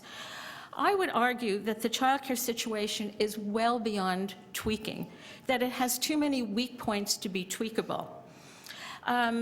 How much time do we have? Because I want to sort of talk about what a policy framework. You don't have much time left. You have Okay. 5 minutes. You've got like 40 We have seconds. not, we've been calling for a really robust policy framework for years. I wrote a paper for the City of Toronto in 2011, I think, that outlined this in detail, but this hasn't happened. And what we've had is a disconnected array of policy, funding, program, pedagogical changes that contradict the government's stated directions, contradict each other, and key elements like funding and targets and timetables and implementation plans that are needed to provide the glue for a coherent policy are still missing. So to conclude, 2 points. Of course, I'm speaking in support of the city's recommendation that these changes be abandoned, but I'm also urging the City of Toronto to call on the Ontario government to undertake a comprehensive, evidence-based policy development process with the explicit aim of developing a full plan for a high-quality, integrated, equitable, universal early childhood education and care system across the province. Thank you. Thank you. Thank you very much. Councillor Fletcher? Just because of your position and the amount of work that you've done on childcare, I just wanted to ask you as well the question that I asked the previous deputant regarding, can you hear me? Yeah. I can hear you. Okay. I'm not that old yet. No, you look like you don't look that old. Just look like you were anticipating.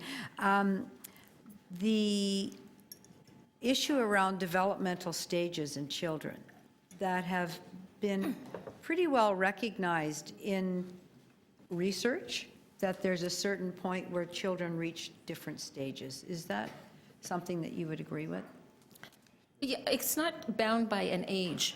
I mean, that's very clear. So yes, there are developmental stages. But they might not be bound by an exact age, Right. but they could be bound more or less around a certain age on the bell curve. Well, okay, so if you're going back to that, children who Yes. are a year old are rarely walking steadily, for example. Correct. So they're in different stages, but they're rarely steadily walking. Right. They're Whereas rarely feeding themselves. they're often eating Yeah. everything they see. Whereas an 18-month-old, by that time, generally at that age, they are walking steadily, able to feed themselves. More being likely. Often. Pretty much. Shortly. Yeah, it would be perhaps a child that wasn't developmentally on target. Right. That Generally. wasn't doing that. So generally, because Yeah, these you're right. regulations are actually made around general, they're not made for the exception. Just the way it is developmentally, I mean, yeah, it's a longer discussion, but generally, absolutely, okay? So in trying to fit the square peg into the round hole and make sure that childcare is existing before full-day learning, that's pushing the number of very young children, a year old or perhaps even less, if the spot opens up, into a situation there with children who are quite highly functioning. Do you consider that that might be a safety issue for The older kids? Well, let me back up a little bit, because I see now exactly what you're saying. I would think about it in a slightly different way, trying to encompass that. It really does have to do, first of all, there are situations where what are called multi-age groupings are appropriate, but they have to be staffed appropriately. And again, it goes back to how many children are in the group together. You have to do this carefully. I understand what you're saying, Councillor Fletcher, but I think it's mostly around, my concerns are mostly around putting children who are generally developmentally too young into groups that are too large with too few adults. Thank you. And that's my major concern, although I recognize the concerns. I'm not an early childhood educator, so I really have to defer to the concerns of people who actually have worked with children in those age groups. That's what I want to say. There's research and there's experience. Your point being that, and that there are multi-age groups, but if that is the case, then the number of adults simply needs, there's a certain ratio at that point for increasing the adults. And of course, that could then lead to incredibly increased fees, which means people can't afford childcare. So we get into a vicious. That's right, exactly. And it's the ratios and the size of the groups I want to emphasize, because I think that's being overlooked. That's very important in research contributed. It's how many kids are together is different from the ratio. I think Councillor Davis mentioned this. If you have 24 2 to 2.5-year-olds together, even if you've got a lot of adults, it's not recommended. There's actually research on they interact, but they're different. So they're both important, if that makes sense. And what is the current regulation for that toddler age group, the number in a toddler room? 15. And a lot of toddler rooms are actually 10. The ratio is 1 to 10. No, the ratio is 1 to 5, but 1 to 5. But the max is 15 children together. But a lot of centers have 10 toddlers together because they feel it works better. And there is that maximum. You're saying That's right. simply around development issues and that age group. That's right. And numbers. That's right. Exactly. And numbers. That Yes. at a certain point you lose control. You lose your ability. Essentially, it becomes a mob scene. I have grandchildren who are twins who are 3. I imagine them in a group of 24. Like, that would be not something that you would want to relish, really. Thank you for that explanation. Appreciate it. Thank you, Councillor Fletcher. Any other questions? Cole thinks that would be fun, so he's going to be now retraining. He's going to volunteer to staff that. Councillor Davis. I was surprised to hear you say that these changes would make Ontario's standards the worst in Canada. Not among the worst. Among the worst. If you look at Okay. you look at the chart I have in this briefing note, what I did was, you can see it actually, because if you look at the ratios and the group sizes for those ages that are identified, it would make us among the worst. I'd say among the worst 2 or 3. And were we not the best? No, we weren't. I just want to. Ontario. We were not the best, and that includes the infant room that is 0 to 18 months now is actually bigger in the size of the group than most of the other provinces. Actually, it's actually worth looking at the table. Okay. All right, thank you. Does that make sense? Sort of, yeah. I can worrisome. point it out to you, but it's just look at that table. Thank you. Can I just add one point here? Would you like to add one point? May I add a That's point? my question. Yes, please do. I think the point I'm trying to make about how the policy, these kinds of policy changes, and this is not just this particular one, it's lots of things that are coming down the pike. I'd like to know why the province didn't look across the country and put it into a table so that people could look at it. I have to say that I'm rather resentful of using my resources to try to marshal this stuff to combat this. I would like to see a policy process that's informed by evidence, where if a policy change is recommended, there's something to back it up. I think the city generally does that, but I find with the province that it's really lacking.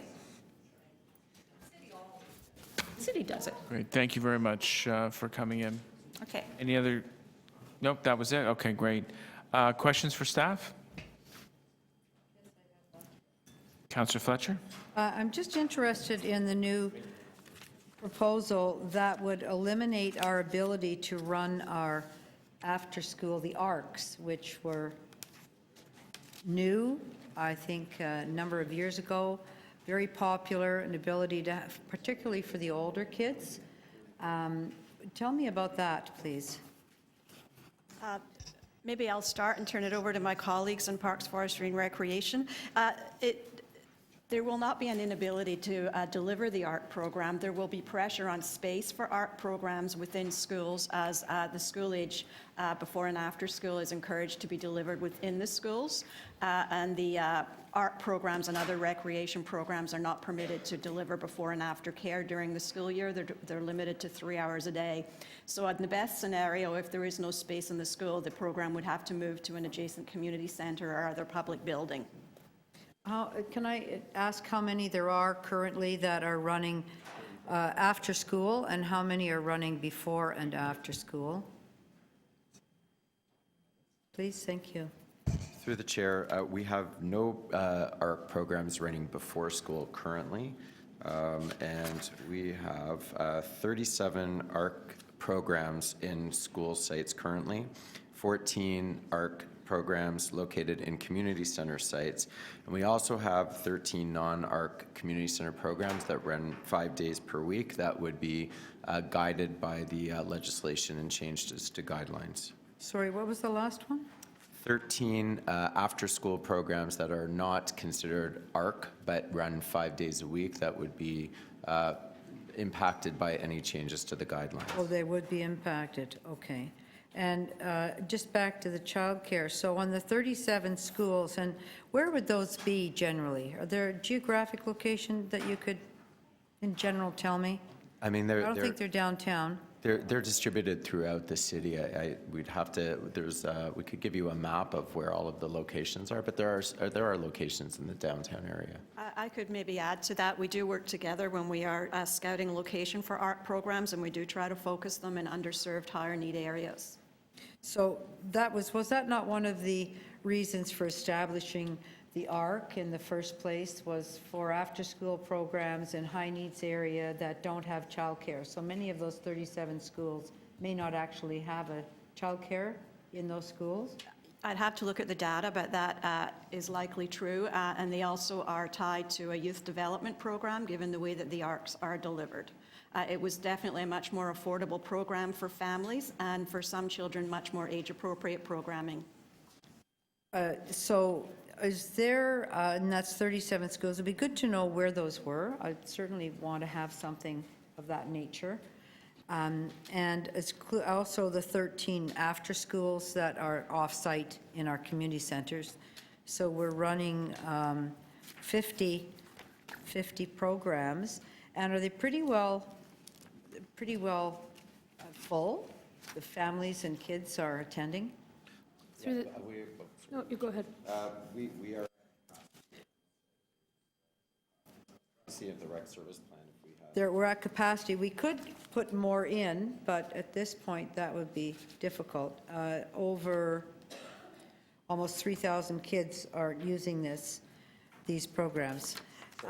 Thank you. I just want to go back to the question about the concern about developmental stages and overloading the toddler room with very young children. Is that not something that the ministry, given the Day Nurseries Act is very clear about, infants start at a certain point and end, and toddlers and what used to be preschool, that did they not factor that in, the 12-month-old children in with the 24-month-old children, and what the system would require in order to have that run smoothly? I can't answer for the province, Councillor, but I can say it's an issue that we raised very clearly with them. This is the third attempt to get regulations of this nature through the legislature, and in the last two attempts, the city did respond by suggesting that additional research was required. Or additional resources, as Ms. Friendly pointed out. Absolutely. You would have to have quite a larger staff ratio with the younger. Absolutely, yes. In there. Thank you. Thanks. Thank you, Councillor Fletcher. Other councillors, questions of staff?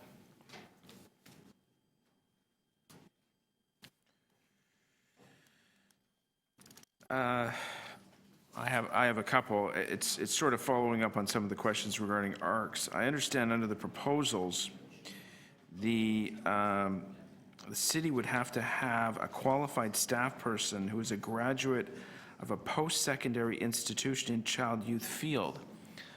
Is there any merit to that at all? I've seen some of these ARC programs run quite well, and they look like they're safe and active. Is there any merit to that recommendation that we have someone with a post-secondary degree?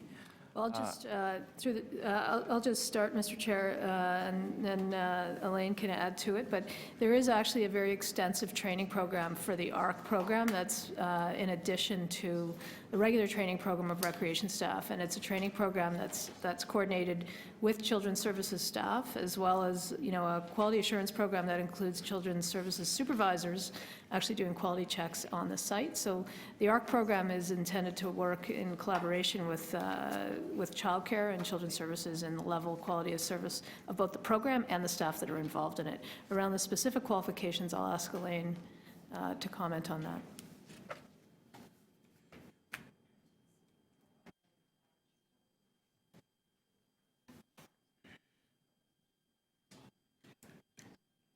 Okay, no further comments? Okay, that's fine. That's fine. When it comes to our system, our daycare system as a whole, correct me if I'm wrong, about 64,000 children in our system, with somewhere in the vicinity of 11,000 on the fee subsidy waiting list. There's just about 66,000 physical child care spaces. There are just over 11,000 children on a wait list to obtain fee subsidy, and there are currently about 28,000 children in the system with a fee subsidy. Okay. How many children leave our system just on sort of a natural turnover? They've moved out of Toronto, the children are too old, they've gone into school on a full-time basis. How many spaces free up on sort of a natural progression of aging? It's about a third a year, about 30% turnover a year. 30% of the children registered in our system leave each year by a natural progression. A combination natural progression, change in family circumstances, relocation of the family. So, based on the wait list and based on the natural progression, we still cannot absorb, you're talking thousands leaving the system every year, and you're talking of a wait list of around 1,000 to 11,000 for subsidy. We still cannot absorb, even with that attrition rate, we can't absorb. No, we cannot, and the major challenge is an insufficient number of spaces for the younger children, infant and toddlers. The vast majority of children that leave the system tend to be the older children, simply because they age out of the system. But we must be sending out thousands of letters every year to parents or families that have been on the wait list that a spot is available, based on a third turnover. We aggressively place every year, and as you'll remember, in our operating budget for the year, because of the growth in the system, we have increased the number of caseworkers to ensure that we are replacing as aggressively as possible. That's why the wait list has actually declined from 22,000 to 11,000. Now we're starting to hit our barrier where there just is not physical space for the younger children. And what would be the average wait time on the wait list? It really depends on the age and on the ward. In the past, if you were a school-aged child, we would say you're unlikely to get a subsidy. Now, an infant can be placed almost immediately, assuming the vacancy becomes available. The school-agers could probably wait up to 6 months or a year. Okay, thank you very much. Any other questions for staff? If not, we'll go to speakers. Speakers? No, that's fine. I would just take 2 minutes to thank staff for all the work they've done on this file, And I've seen some of the briefing documents on areas of concern, and they've zeroed in quite effectively on what some of these regulations could do to our system and the number of spaces that can be lost. Certainly, when you look at figures within this document of us having to hire an extra 847 staff and a potential loss of a cost of $20 million, these are pretty shocking numbers, as well as the potential loss of over 2,000 spaces. Government has a responsibility to regulate and make sure that childcare is safe, accessible, and open to as many people as all. But when government oversteps its reach and goes too far and tries to regulate, it ends up hurting the people it is trying to help. So I believe this committee is in full support of the recommendations that you've made here as far as objecting to certain proposed regulations that are coming forward. And I believe that that your work has been quite strong in this field. We must make it clear that the hyper-regulation that's being proposed will just hurt our daycare system and the families who need it. I'm sorry to do this to you, but if I could just say a few words. Just please, Councillor as Bauer. I was listening to you, I represent an area that has a shortage of daycares, and so we see it every day, the difficulty that families already go through, as it is. So it's a bit mind-boggling to have something in front of us that would mean an automatic decrease of over 2,000 spaces in our city, a city that is not only struggling with the cost of daycare, but with the access. It's not only having the subsidies, but actually is the bricks and mortars, the places, the centers to take care of these children. So I thank the city for the work that they're doing and advocating for our families and all the advocates that have been out there speaking. I mean, this is, talk about consultation gone wrong. I mean, I don't know what kind of consultation was done to come up with these regulations that have such an impact. And we as service managers in the city have such a tremendous impact, and have the province not realizing that is surprising, to say the least. So thank you for your work, and I'm looking forward to support the recommendations. Any motions on this? We're just moving the report. Speak, Mr. Oh, another speaker, Councillor Fletcher. Yes. I just want to thank staff very much for this report, and I also want to thank the deputants for coming and enlightening us today. There are a whole number of issues here that have to do with access to childcare, affordable. I mean, ever since I had my kids, affordable quality childcare has been such an important part of my community and my life, and making sure that we're always working towards that. So I understand there's a lot of fallout from full-day learning. It shouldn't be to completely destroy the childcare system for those children that aren't in school. And very concerned about what I've heard today. The idea of having, I'm just thinking about my own children as infants in the infant room, and going into the toddler room with the other toddlers, that would be quite something for them to be mixing in there and to have a large number of children in there. And I don't think that the ECEs would not be doing what they do best. They're called early childhood educators. And part of their role is to understand how children develop, their developmental stages, and assisting them in learning. When you're in a child care center, you get a sheet every day that tells you what your kid ate, how many times, wouldn't eat today, had a bad day, had a good day. We know the richness of child care compared to when they're in full-day learning, where you don't get anything. Your child's 3.5 going to kindergarten for the day, and if you don't get anything back, whereas if you were in a nursery or a DNA Day Nursery Act licensed childcare, you would hear how that child was doing at age 4 and age 5 when they weren't in their school day.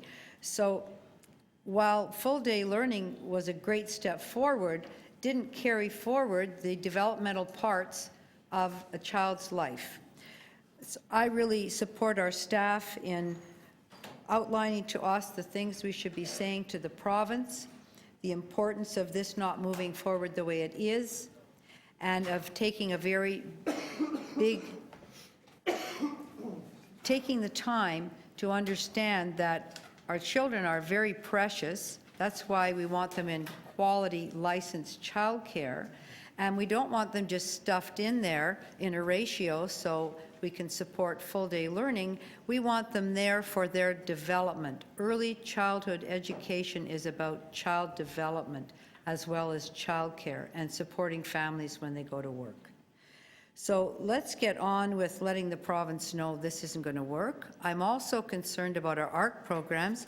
Mr. Dayton brought over the map. Well, the map isn't really in the old city of Toronto. There's 2 places, one in Regent Park, Priority Neighborhood, and one at Masaryk Cowan, which is also basically a very low-income area. And the rest, they're in Scarborough and North York and really the old East York, which don't have the same type of robust childcare programs that we have in the old city. And I remember very clearly when then Brenda Patterson was here and we introduced the notion of an ARC, that we would have quality after-school care for children in neighborhoods where that was needed.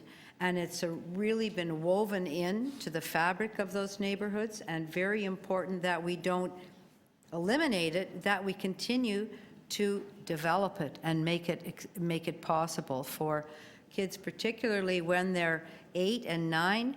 They're not that interested in being in childcare anymore, really. They would prefer to be in a well-run recreation center. My kids begged to get out of childcare when they were 9 and 10 years old, even though they can stay till 12. So I think we're on the right track. I hope they're going to be listening to us, and we will take this up and champion this to make sure that we don't make a change in this system, which is a long-standing quality system that we have, and go backwards in the province of Ontario, meaning we'll go backwards in the city of Toronto. Thank you, Mr. Chair. Thank you, Councillor Fletcher. Any other speakers? Oh, Councillor Davis. I did.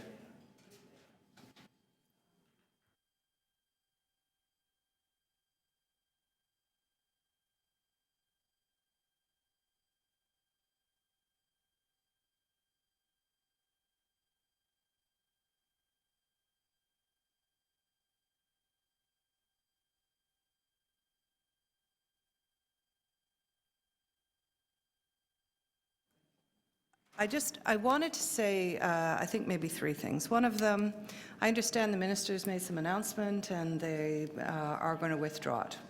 So I want to congratulate the childcare movement and municipalities, OMSA, other professionals who appear to have been heard by the provincial government. So if that's true, that's good news. I think we'll take credit at the CDR. CDR instantly turned around the provincial government when they knew we were deliberating on this.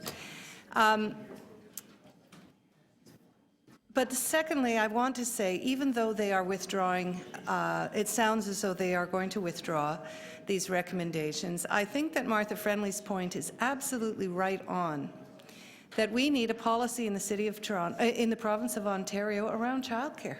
There's a void. Where are they going? What are they doing? After the Charles Pascal report, they have been meandering in different directions.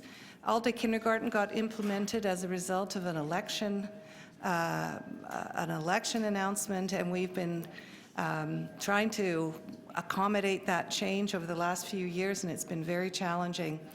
And then Councillor Fletcher also points out, and I'm glad she did, about the changes in here that have to do with school-age children. They were going to recommend some significant changes, are recommending significant changes for school-age children. That the ministry, that school boards now will be required to offer programs for children 6 to 12 if there is demand. Now, they're not as specific as the numbers that were in the all-day kindergarten. You had to have 20 children registered, and if that was the case, then all school boards must deliver it. But we don't really understand, I don't understand what's happening with that school-age direction. I'm not quite sure. We started a middle-year strategy here in Toronto and have developed some new standards that would apply to all programs, both in recreation, childcare, boys and girls clubs, and others. So how does that fit in to this new requirement that the school boards must deliver after-school programs? I think it's very unclear where the provincial government is going with school age. So I'd like to ask that our staff report back on to a future meeting on the policy directions and standards for school-age children. That's a bit rough, but I think you know what it means. In Toronto, maybe but Is there any way to give staff more clarity on what you'd like to do here with this? it is broad. On the emerging policy directions and Childcare? because the provincial government Childcare is where you're going with this. on the emerging policy provincial, how about that? The emerging provincial policy directions for our programs. For childcare, because childcare And doesn't appear in regulations this. on the emerging provincial policy and directions and regulations, and the City of Toronto middle year standards.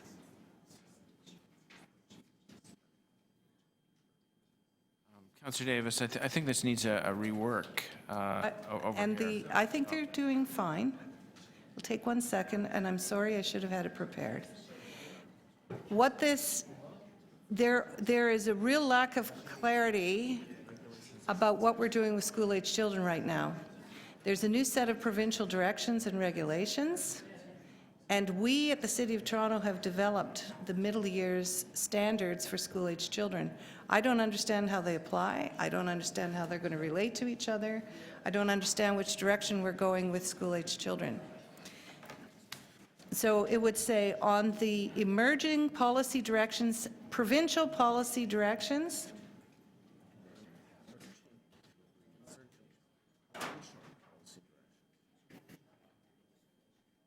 the emerging provincial policy directions and regulations, and the Toronto middle years standards for school-age children. All right, we think we've pieced together the Great. Rubik Cube here. So That's great. hopefully the wording we've come up with is satisfactory. I'd be happy to take carriage of it. But just, and then to wrap up, we do have as well, up until now, struggled with this dual role that we are the service managers, and yet the childcare is shifted into education. And so working with school boards and what the school boards are doing is also part of how we've got to figure out how we're going to manage, because we don't, if the school board comes along and says, we don't want to do after-school programs, or we're going to do third-party delivered the way we did the kindergarten programs, or we're going to directly deliver them. I don't know. But there is a new mandate been given to school boards to deliver after-school programs for school-age kids. And yet we are the service managers. So once again, we're in this really complicated role with them. I'm tempted to say, keep it, once again. And then if it's in the education system, let the school board figure it out. I don't know. Maybe not. But let's have a report back on it and see if we can build some coherence around what is clearly going to be our next challenge in delivering services for young children in Toronto, and protect our own good recreation programs for after school. Thanks. Thank you, Councillor Davis, for that moving address and those strong edits. So we have one motion before us. I'll take carriage of it. All those in favor? It's carried. And the item as a whole with the motion and the recommendations. All those in favor? It's carried.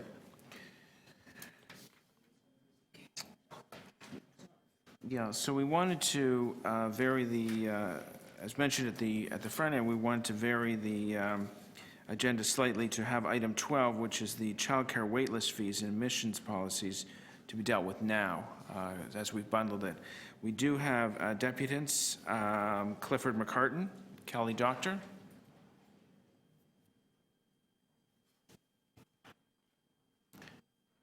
Thank you very much for coming. You have 5 minutes. Good morning. We're here to speak about the issue of daycare waitlist fees and the transparency of and fairness in terms of the administration of daycare waitlists. My name is Kelly Doctor. I'm a labor lawyer at Goldblatt Partners here in Toronto. This is Clifford McCartan, who is an articling student at our firm.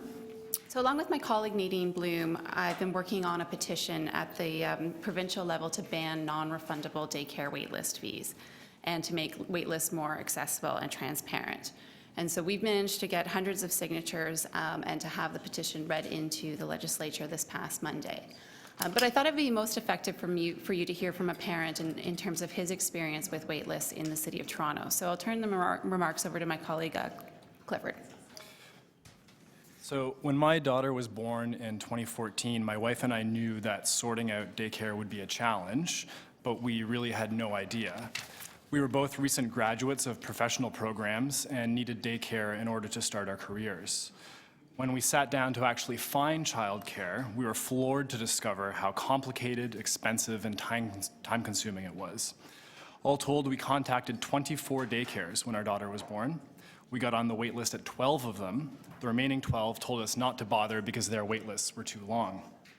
We paid $50 in non-refundable waitlist fees to one site and avoided registering at several other daycares because the fees would have totaled over $300. Then we waited and heard nothing for months. When both of our parental leaves were coming to an end, we called around for updates.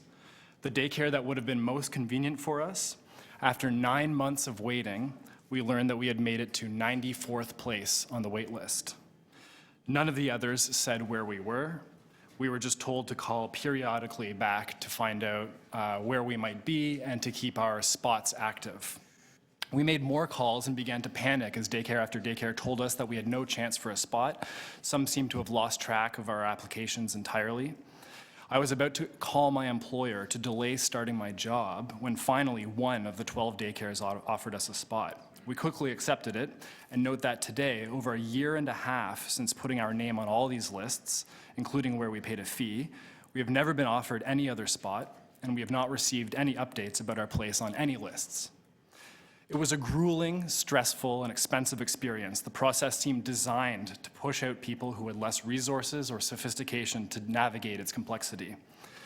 As a parent, I am supportive of my colleague's petition to ban non-refundable daycare waitlist fees and to make waitlists more transparent. I applaud the city for removing these fees, but would also urge this committee to take further steps to reform the process. Thanks. Thanks, Clifford. So this issue of daycare waitlist fees, we're raising it partially because it's a symptom of a larger problem with the daycare system as it exists in Ontario. The issue is that really what we have is a market system rather than a daycare system where spots are scarce and parents have limited options. And what that gives rise to is various forms of predatory practices, such as abusive fees that are non-refundable for parents. And one of the reasons why this issue arises is daycare is often viewed as almost a consumer service rather than a good or service that's provided to the public. And frankly, it's not the type of service that the market can provide at a cost that's affordable and that ensures the quality that's required. So we're advocating for childcare to be treated as a public service like healthcare or education, and that's really the only functioning, affordable model that can exist. So in terms of what we're asking the city to do, the city is taking action in its new funding model as of January 2017 to ban daycare waitlist fees, and that is something that we applaud as a laudable step. We would like to see action on that quicker if possible, because certainly it's an issue that will continue to affect parents over the next year. We'd also like the city, as part of its review of these fees, to address the issue of transparency of the waitlist themselves. So that getting a spot doesn't matter. It isn't based on who you know or how many resources you have or how much time you have to consistently call and advocate for a spot on the list. So what we'd like to see is a centralized daycare waitlist system, as well as rules that prohibit arbitrary queue jumping. And we think that this needs to be part of a citywide initiative and a citywide plan to provide licensed, quality, nonprofit childcare to families of all incomes in the city. So thank you very much for your time. Good, thank you very much. Questions for the deputants? Councillor Davis? So you're asking for the provincial government as well to change regulations or put into regulations similar provisions?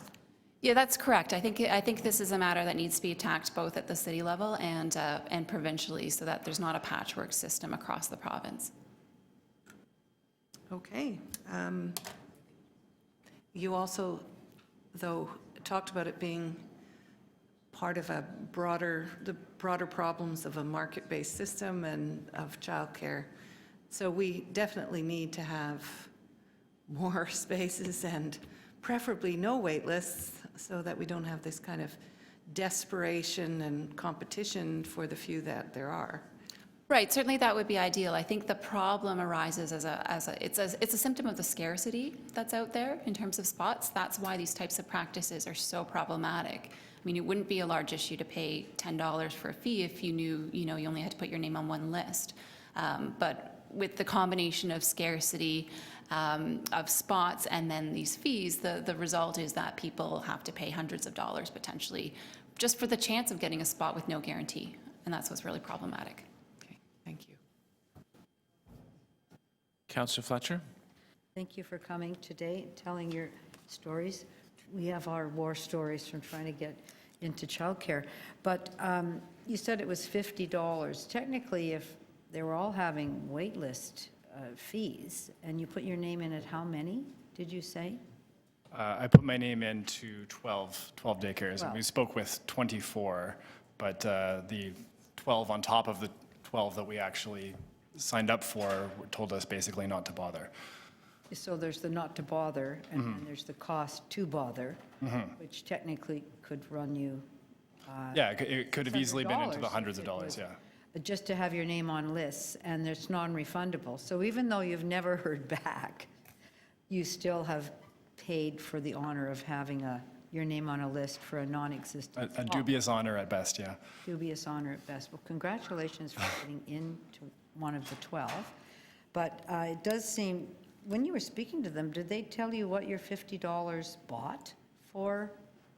No, and as I said, my experience with speaking with the daycares, and certainly I have sympathy for the administrators of daycares, because I think that they're existing and operating in a system that where there is such a profound experience of scarcity that they're struggling to keep up with demand.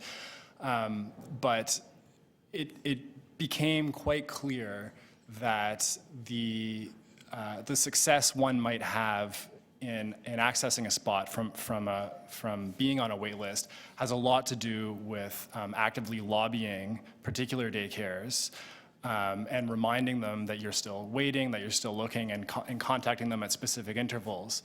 And this was, as a new parent, this system was completely foreign to me, and so I was fortunate to get into one that seem to kind of administer in some semblance of fairness, but it seems very common that the lists are not operated in fair ways. You're not sure that they start at the top and go down to No, and as who can access that spot? it's to me, it seems absolutely clear that at minimum, the lists are not administered in that way, because as I said, we were on 12 lists, and to date, a year and a half after being on those 12 lists, I've received one offer of a spot. And I find it fantastically hard to believe that in 18 months, not a single other daycare would be able to have opened up for me. So you've identified that there's this tremendous scarcity and then pressure onto childcare centers because of the number of people applying. Has this turned you into daycare activists? I want to know. I think it may well have by accident, so here we are. Yeah, I just wanted to add to Clifford's point, if I may, about his ability to sort of lobby and call around. Where this is also an issue, I mean, you have to keep in mind that this is someone who speaks English well, who is educated, who has access to resources, and who's able to do that. I think this is a real issue for families who may not fit those characteristics and aren't able to lobby. Then that's where really this issue of first come, first serve and jumping the queue is really problematic. Yes, so disadvantaged in any way financially or language or ability to be able to phone in from work because they're open during working hours. So thankfully, some employers are fine with that, but you're in certain types of jobs that would be impossible as well to be able to bug the daycare in order to get your child in there.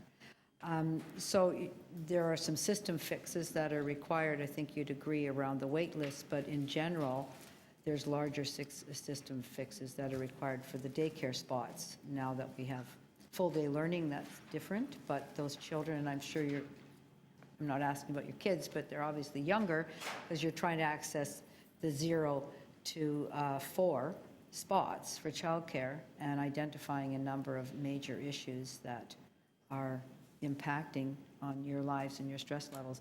Often we've had discussions at economic development and said, it's one thing to look at childcare. I want to know if you agree with this from the point of view of what the system and kids, but that it should be part of a sophisticated economy. Childcare should be an integral part of a sophisticated economy like Toronto or centers in this province of Ontario. Would you agree with that as an approach? Yeah, I think that's right. I think we have to look at this not just as an issue for individual parents and as a consumer issue for them. I think it's an issue really of how do we create a system where, you know, our best and brightest can stay in the city and continue to work in this city, because it's an issue about how parents can work. It's an issue for women and women being able to work, and it's an issue for people to be able to better themselves in their own educations, because that's part of the reasons why people need to access quality and affordable daycare. Thank you. And Councillor Davis and I are sponsoring a forum in April, so we hope you will come there on the 26th. We'll let you know more. Great. Thank you very much. Thank you, Councillor Fletcher. Any other questions for the deputant? No? Thank you very much. Questions for staff? Councillor Davis. Could you just tell me our current policies that relate to wait lists in terms of we have purchase of service agreements that have all kinds of requirements for childcare centers. What are our current policies say about how they administer wait lists? So the current policies would apply only to those centres that we have a purchase of service agreement with, which is those that are able to accept children with fee subsidies. They have to comply with the first come, first serve policy, and at this point, until January 1st, we have been silent on wait lists. Sorry. So what we heard today, I have heard regularly, that there is really a sense of a lack of transparency or fairness, and that the squeaky wheel approach to getting a space is really what happens out there when you've got 100 or so on wait lists. We're going to, I understand, ban wait list fees, but how are we going to monitor, or will you look at, let me back up a bit. We also committed last year, as part of the service plan, to look at a centralized wait list or some other way to build fairness, because parents told us all across the city that wait lists and navigating the system was really a problem. So are we going to be looking at the wait list practices of childcare centers and mechanisms for monitoring them? Yes, we are. First of all, as of January 1st, any center with any kind of contractual arrangement with the city, so they receive funding from the city, even if they do not have a purchase of service agreement, will not be permitted to charge waitlist fees. Our current staff team of implementing the funding model will be going out to childcare centers over the next 3 months, and one of the things they will be doing is reminding them of the policies that are coming into effect, reviewing that they are paying attention to the first come, first serve requirements, because we do know there have been issues in that area. In the new year, once the new model is implemented, our children's services consultants, through their regular visits with operators, will be asked to monitor and ensure that first come, first serve is being adhered to, and also that no waitlist fees are being charged. With respect to the broader issue of a centralized waitlist, it is definitely something that we would like to pursue. It is a capital project, and we have to look at where it would fit in with other capital priorities of the division and the city and embed it into our capital budget process. Right now, do we know how many children who are fee subsidy eligible are waiting, because we have a central wait list for subsidy. Do we have information on wait lists and total number of families waiting for childcare who are not subsidized but are full fee-paying parents? Through our operator portal that was just launched late last year, we are asking service providers to provide us with that information. We haven't been publishing it simply because the information is somewhat erratic and coming in, and we're having difficulty confirming the accuracy. So that's all something that we're hoping to improve going forward. But I know that several years ago, centers were requested to submit their non-subsidy wait lists or numbers. You're saying they just weren't? They were not accurate. It was not accurate information. But if we asked for a report to... We're now asking for them to submit that information to us monthly when they submit attendance information. Right. But if we were to ask you to tell us what we know about wait lists, both subsidized and non-subsidized families, could you give us what you know in a report? Yes, we could do that. Okay. And just finally, this whole question of demand and the shortage of childcare in the City of Toronto, across the province, we have been looking at a service plan that is about distributing our subsidies according to a set of fairness principles, age and geographic equity. But we haven't looked at a plan that looks at other families and access to childcare more broadly in the City of Toronto. However, you are doing a study and bringing back a report soon on this question of demand and service needs for the City of Toronto and for affordability. Is that correct? That's correct. And when are we likely to see this report? Yes, September. September.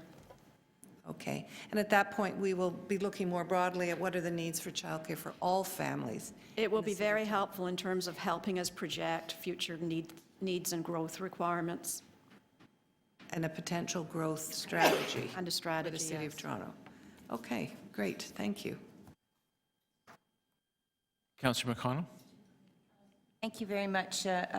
Councillor Davis asked some of my questions, but I wanted to know, in terms of the report, is it going to be in time for budget allocations as of the budget cycle? Yes, the budget will not be launched until November, I believe, so we will have time to amend our budget if that's required. Okay. The second question I had is an entirely different, because I think that in the same way as we have people waiting to get on, we have people who are required to go back to daycare. before perhaps those babies are ready to be taken away from their parents. And mothers are not allowed to take their full requirement of a year, in some cases 9 months. So what is the rule with regards to people who are on subsidies in terms of losing their subsidies, both for that child coming up as well as for other children that may be in daycare? There is a requirement cutoff, is there not? Well, they're on the priority readmission list. I think what you're asking, Councillor, is if there are 2 children, a newborn and another child that is in childcare. Yes. The child can remain in care for 1 month after the infant is born. Right. But after that, when the infant is, the mother's ready to return to school or work, they are both on the list for priority admission. But our experience in that, given the other pieces, is that, so let's just rewind that. Mom has a child in daycare, has a new baby. After 1 month, the first child's daycare is jeopardized because they do not have clear access back into the system once the mother has gone through her parental leave. Is that not correct? I'm sorry, Councillor. Can you just repeat your question? Yes, it's a very, it comes from my experience with Regent Park mums. My experience is, mom has a child in daycare, perhaps mom is going to school or doing whatever, mom has a second baby, and that baby is required to be in daycare in order to continue and to secure the older child's daycare. Because once they're out of the system, they get priority, but they do not, and we have examples of mothers that have not been able to be located or co-located in their original daycare spot. So in other words, they jeopardize their spot by that particular regulation. That's exactly correct, that there have been, especially in the past when our wait list was significantly longer, Yes. there have been situations where the mother had taken the one child that was in care out while she was on maternity leave and was unable to get that child back into care because there were no vacancies. So that it's not as big a problem as it has been in the past, but issues continue to arise. And the other challenge with that is often getting the children into the same childcare centre, which is obviously preferable. It's a symptom, as the deputy said, of the system not being large enough. If the mother were to be on maternity leave and leave the other child in care, it's a spot that could be used even on an interim basis by a family that's in need. So it's just trying to maximize what we can with existing resources, but it is an issue. And at the end of the issue, is it a requirement of the provincial funding, or is it our rule? That is our rule. Okay.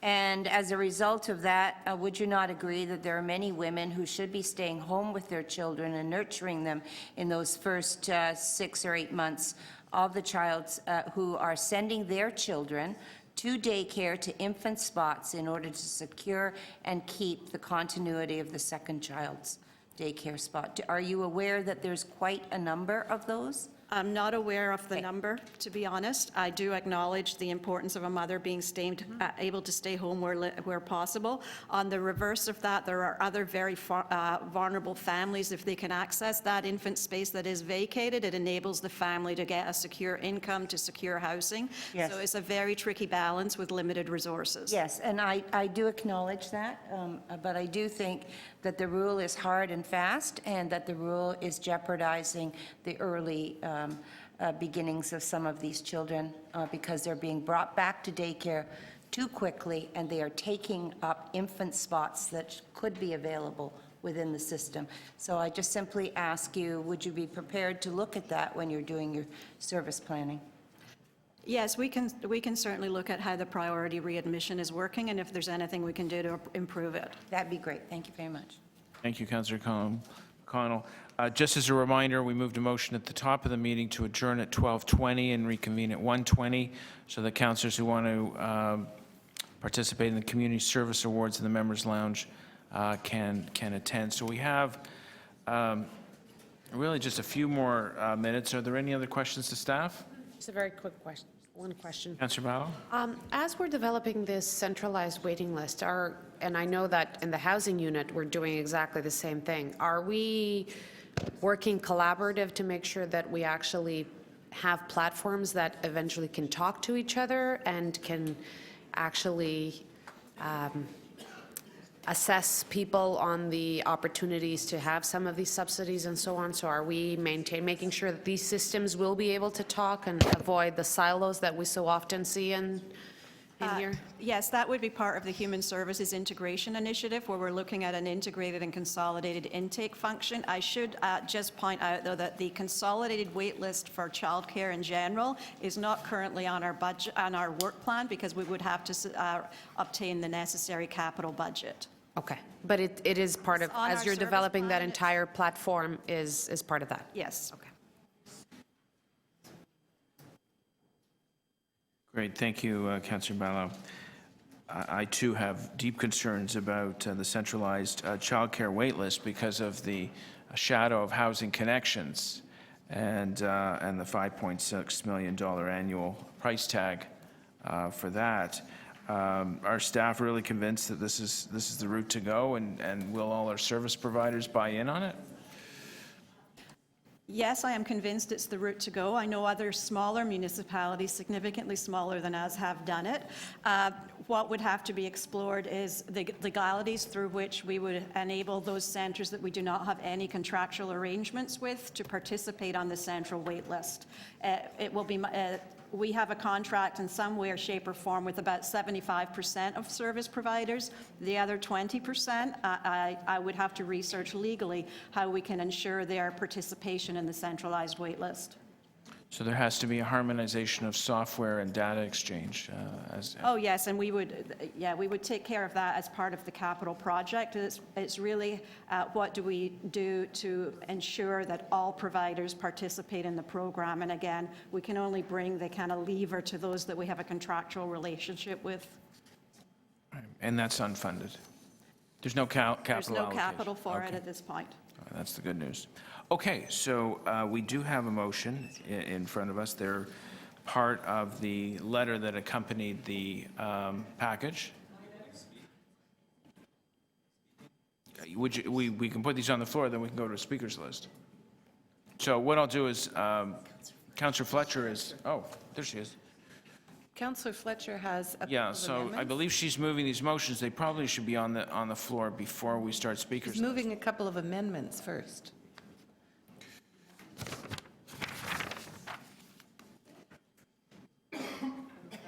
Yes. I believe we'll have a chance for one speaker, and then we'll recess.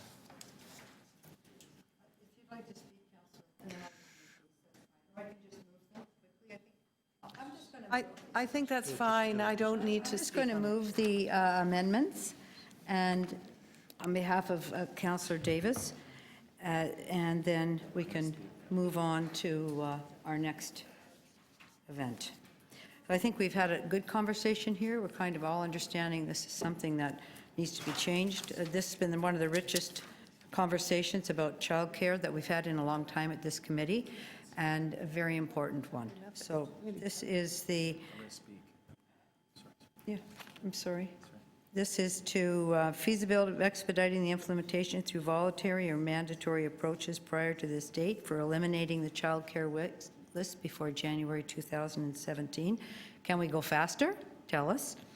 And a centralized child care list, and C, a summary or estimate of the total number of children on all licensed child care wait lists, including those with purchase of service agreements and those without. So we have some understanding of the enormity of the requirements for child care, and the other side, the lack of child care based on the wait list. So those Okay, are thank the you very much. amendments We're recessed till Can 1:30. we move them? Oh, you've moved them? Yes, but let's just vote them. What, with no speakers Josh list? wishes to speak. Councillor 30 Cole seconds, wanted... 20 30 seconds. seconds. I just want to quickly say, commend Councillor Davis and Fletcher for bringing this forward. When Clifford spoke, it brought me eerily back to about 8 or 9 years ago, to the exact situation we went through. I have no idea where those hundreds of dollars went. and the system was incredibly, had no transparency at all, and what I was paying for, I have no clue whatsoever, and so I think this is a welcome move and something that this committee should support and all of council should support. Okay, great. All those in, recorded, all those in favor? All those in favor of the motion? Counselor, all those in favor of the motion by Counselor Fletcher, Counselor Cole, Counselor Fletcher, Counselor Pasternak, Counselor Bailao, and Counselor Mahevik. Carries. Great, we'll see you at 1:20.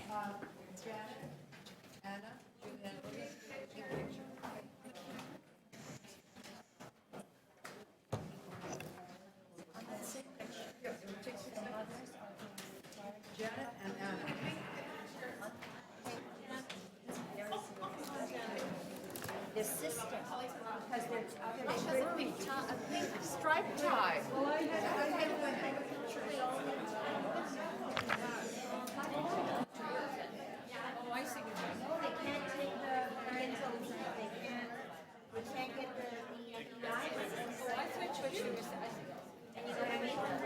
Yeah, and I've got like at least 4 pages like that.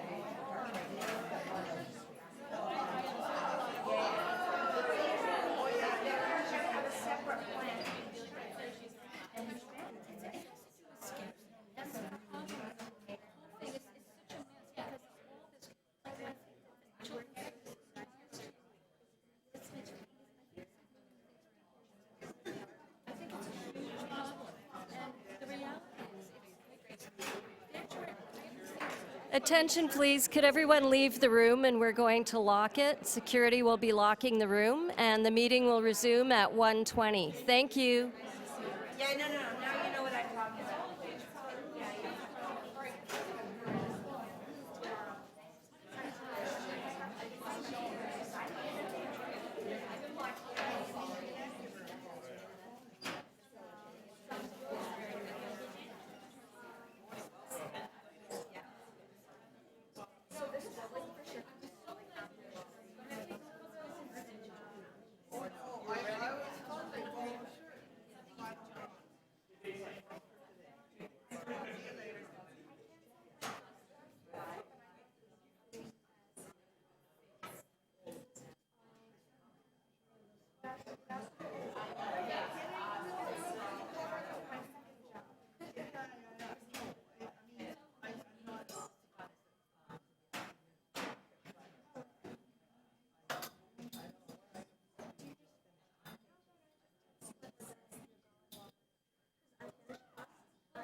Attention, please. Would members of the Community Development and Recreation Committee report to Committee Room 1 for quorum, please? Thank you.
Well, good afternoon, everybody, and We may finish long before. I hope everyone had a nice lunchtime. We were upstairs congratulating the volunteers for the long-term care homes, and what a remarkable bunch they are, dedicated to public service.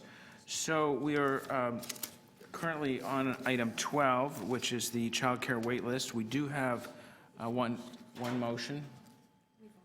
We voted, oh, I'm sorry, yes, we have done that item. So we're moving on to item number 5. We're going back up to item number 5, sorry. Sorry? Want to do that item one more time? No, that's fine. I realize, I thought there were a couple more speakers, but we did race it through just before lunch. No, once is enough, thank you.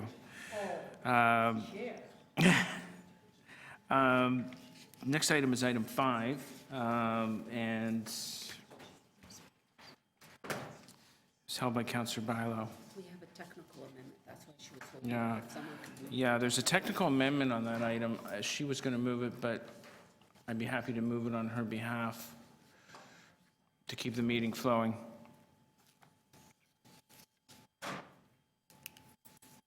We can put it on the screen. Before we get there, though, are there any questions for staff?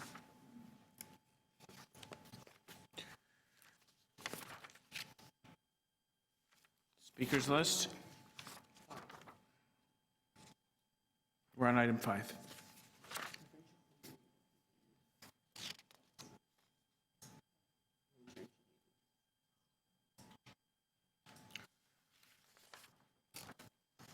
All right, well, why don't we vote on the motion before us and the item as a whole? All those in favor? Opposed? It's carried. The item is amended. All those in favor? It's carried.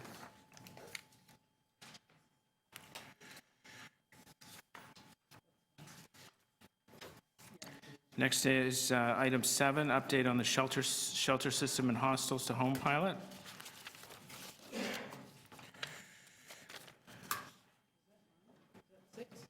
That was held by Councillor Mihevc. Councillor Mihevc, questions of staff? Number 7? Yep. Thank you. I have 5 questions of staff. Is the benchmark of 90% is missing on the stats on page number 4. First, let me just say by way of preface that it would be good to make this a standard part of any of these layouts, is how we are doing in each sector, because we do get complaints, and sometimes they say it's the women's sector or the family sector or whatever. Are you able to, do you have a sectoral analysis of how we're doing on the 90%, that being our target?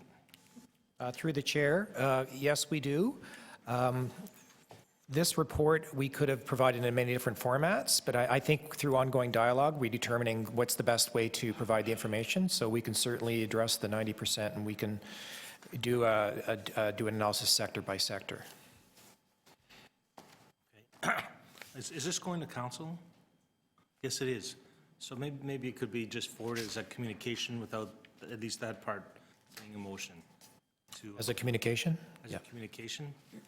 The next question is how will, there have been some adds and there's been some subtracts. Where we really get it here, and we have the demonstrations and all that, is usually they ramp up in November and they get more intense in December and January. How will this place us, given the adds and the subtraction, the bed losses and the bed gains for summer 2016/17? So for this coming summer, this coming winter? This coming winter. This coming winter. So this is always a challenging exercise because it's a large system. There's quite a different variety of users that use the system. We have long-term stayers. We have those that use it on a short-term basis. I mean, for example, in the summertime, we get users, clients that come into the system that we don't have in the winter because maybe they're coming from other parts of the city. And then in the winter, you have a different group of clients.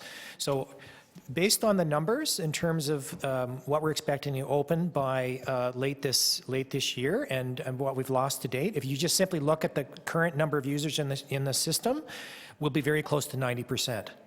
But I think, my predecessor on a number of occasions, said that we would get close to 90%. But there's other things going on in the system, and to be honest, I think the other initiatives around hostels to homes and actually finding people, trying to find a way to get some of the long-term stayers into housing is where we're going to get the most benefit over the next few years. But mathematically, in terms of the number of spaces we're going to create, we should be closer to 90% by the end of the year. So am I reading this right then? Basically, in 2015/16, we've added almost 200 beds. However, Yes. we've lost 264 beds. Then we're adding another 222 beds.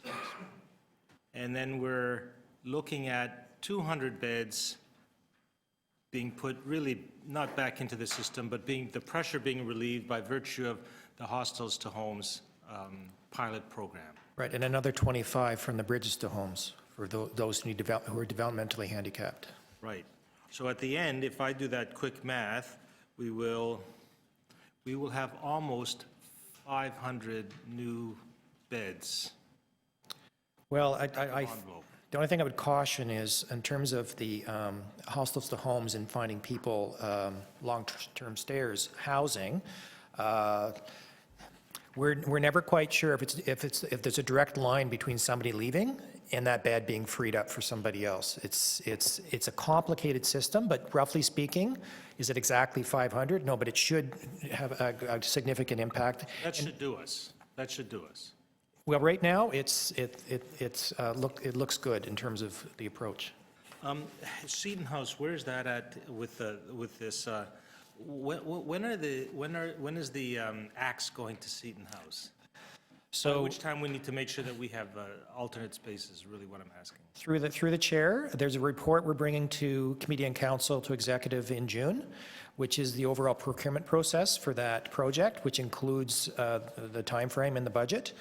And that's when we'll be landing on a date. We're at least you know, we haven't officially moved off the date of sort of mid-2017, but at this point it will be beyond that. So I would say we at least have a couple years. And part of our strategy right now with looking for 15 sites, that includes 4 sites, 2 permanent and 2 short-term to deal with the GSR transition. So we are in the process of looking for those sites now, and we're hopeful that, you know, within the time it would take before we start to we need to clear out Seton House, that we would have those beds in place. This is 15 additional sites, not including everything else that's happening here. No, this includes what's happening here. So this is based on, you know, what we're doing here was based on the picture we had last April. And we're still working with that picture. That was what the 15 was based on. Does it change? Yeah, it could. In a couple months, it could change if somebody else comes to us and said they need to quote. Sorry, the 15 additional sites that we need for Seton House. No, we need four for Seton House. 4 for Seton House. Okay, that's on top of all this here.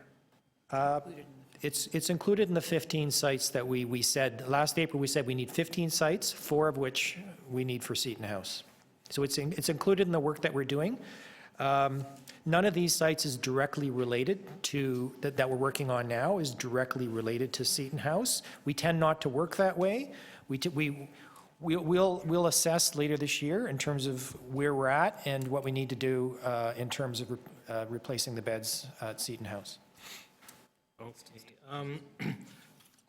Just specific to this report here is you're open to doing an evaluation of this. This is a very, well, we kind of do it, but we kind of don't do hostels to homes. And if you're calling it a pilot, really frankly, to me it seems, does it not, peculiar that we haven't landed on this earlier as a strategy to ease bed pressure and frankly just to move people into housing. So we need an evaluation. Would you not agree? I would agree. I would point out, though, that in the current system, we do have housing workers who work out of the shelters. They work in each of the different sectors. And but what I think where we haven't had the success that we would like is with some of the long-term users of the system. I think we've used the stat before where we say 10% of the clients of the long-term users are using 30% of the bed nights. So that's a place where we really want to put an emphasis and figure out what it would take to house that client. And I would say straight up in terms of streets to home, I actually went on a tour of streets to homes yesterday on the street, and we're housing some of the most challenging clients, and I don't think there's any reason why we can't do the same thing with some of the clients that are in the shelter system. We just need to really put some emphasis on creating that model, and I would agree that we should. I mean, we're going to evaluate the tool. We should be evaluating the overall program as well. And I think as soon as the program gets up and running, then we can start to do some of that evaluation. So perhaps, you know, later this year, we could actually have some early results. And so you might be recommending, okay, I'll let it go for now. Thanks. I'll speak to it. Thanks. Thank you, Councillor Mihevc. I wasn't sure whether, Councillor Bala, were you? No, you're okay. Anyone else for questions? Councillor Fletcher? Thank you. I just want to clarify the model that we're currently using, or maybe going to segue to. Often with our streets to homes, there's a worker who is following that person to try to make their tenancy successful when they're in a tenanted situation. Is that correct? Yes, it is. In fact, we have a worker who begins from the moment we interact with them on the street. We start talking about housing, and then once they're housed, I understand. Yeah. I'm asking if there's somebody that does that job. yes, there is. And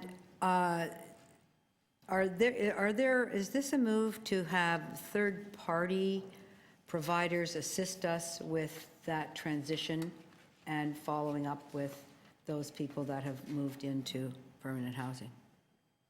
It will be a combination of our own staff and working with our community partners who quite frankly have particular expertise, sometimes with particular client groups. Yeah, and that's my point. They have geographic expertise or particular expertise in certain parts of the city.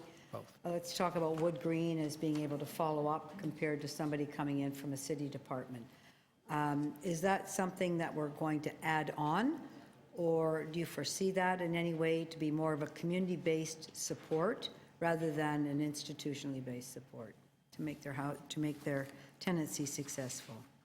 So as a pilot, we're not sort of developing the full program at this point. We will definitely be looking at, because we know people who are homeless or are all across the city, we'll be looking at geographic distribution because we don't want everything, focused in one part of the city. No, I didn't ask that. I'm asking if you are able to contract with local community agencies in order to assist with the successful transition into housing rather than have that simply come from city staff. Yes, we can. And But you can, but is that our model we're working towards? Yes, it will be. We did this pilot, we did through an RFP process, so we had agencies come forward, but, we can target that going forward to particular community agencies in different parts of the city. Thank you. I'd like to make sure that, that's not my question, but I'm going to go to the next one. For how, I just heard from Mr. Tanner that somebody saw for lease sign in a building and now that's called, and your strategy for identifying new locations, I'm going to make a motion so that we're very clear on what your strategy is in finding new locations for, let's say, Seton House or George Street or other shelters and other houses that might be required. Have you ever told us how you do that, or your strategy that you use currently at the city? So I think that question has been answered on a number of, in one way or form or another, been answered on a number of occasions by the previous general manager in terms of how we approach that. I can say it's not really a science. Like it is challenging to find shelter. We do have the shelter bylaw, which is certain criteria that we apply. That does open up quite a number of locations across the city, but we also work very closely with real estate services, and often it's where the opportunity comes up. So it's a bit of strategy, but it's a bit of where the opportunities come up. So I think that's important that this committee understands currently how it's done, what your overarching strategy is to make it more possible. I presume you heard the deputant earlier when I asked about shelters in Middle Etobicoke, who said that they would not be welcome there. Do you remember him saying that? Is that something you use as one of your yardsticks, or it's just happens to be one of the challenges in establishing new housing? So the shelter bylaw requires that sites be approved by council before we finalize the arrangements. It does not, so it leaves it up to us through, technical analysis and other analysis to determine whether a site is suitable. We do consult with the councillors, and often some of these issues are raised early in the process, but it's not a decision point prior to council looking at whether to move forward with the site or not. So technically, we could ask you to bring in every single, real estate services doing this, but we could hire somebody, a third party, that would bring in every single property in the city that may be a candidate.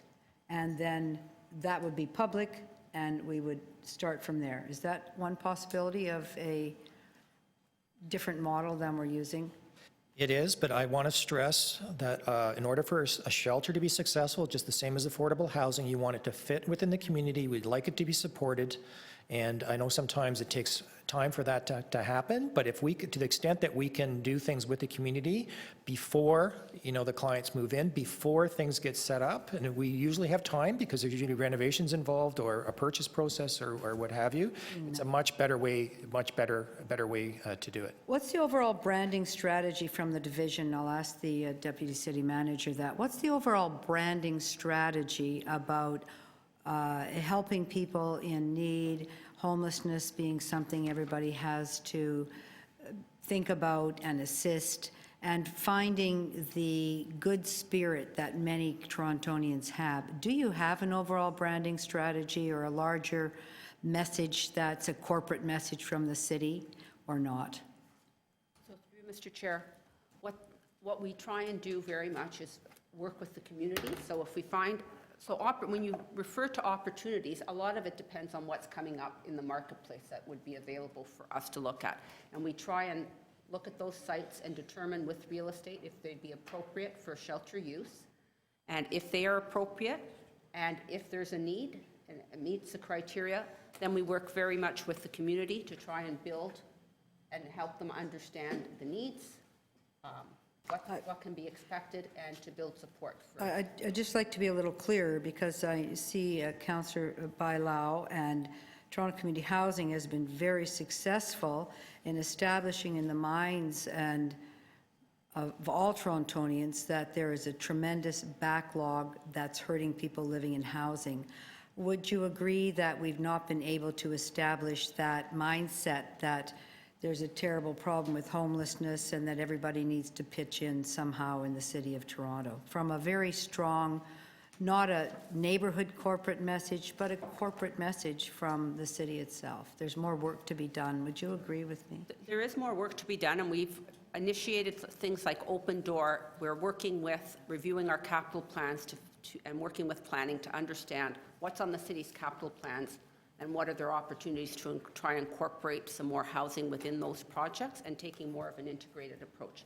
So I understand what you're saying, and we are taking steps to get there. Just last question is that we all know that there's a whole redevelopment, George Street, Seton House is being redeveloped. There's a tremendous need to have new facilities, and what I'm hearing is that it's a one-off in each community rather than a larger strategic message. So I do have a motion today that would ask for currently how we're doing that, which we may be able to build in a different approach when we're talking about shelters and homelessness in the City of Toronto as a corporate message. So hopefully you'd be open to that motion being presented here today.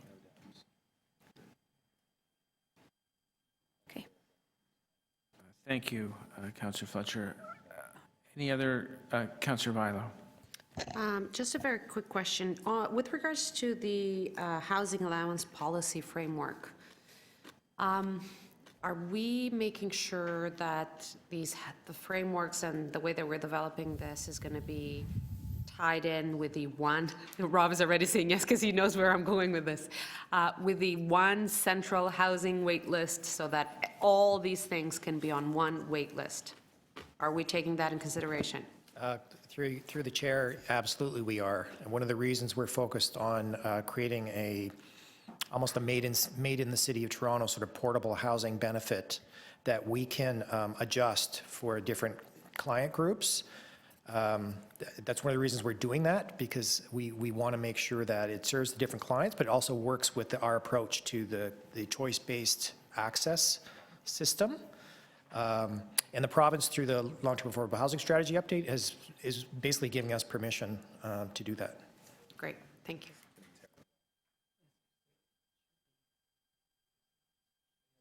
Any other questions for staff? We'll go to speakers list. Councillor Mihevc. Thank you very much, Mr. Chair. I am very, very supportive of this report, and I think it's very important to note the title, hostels to homes, and that figure that. I have a motion, I understand. I do We're have a moving it? motion. I'll move it, and I'll speak to it in the Okay. course of my comments. Thank you. So I totally appreciate the hostels to homes pilot that we're about to undertake, noting that basically 10% of our people use 30% of the beds. Once you absorb that in, you realize that a lot of the problem, a lot of the way that we can create capacity is just by moving those people to permanent housing.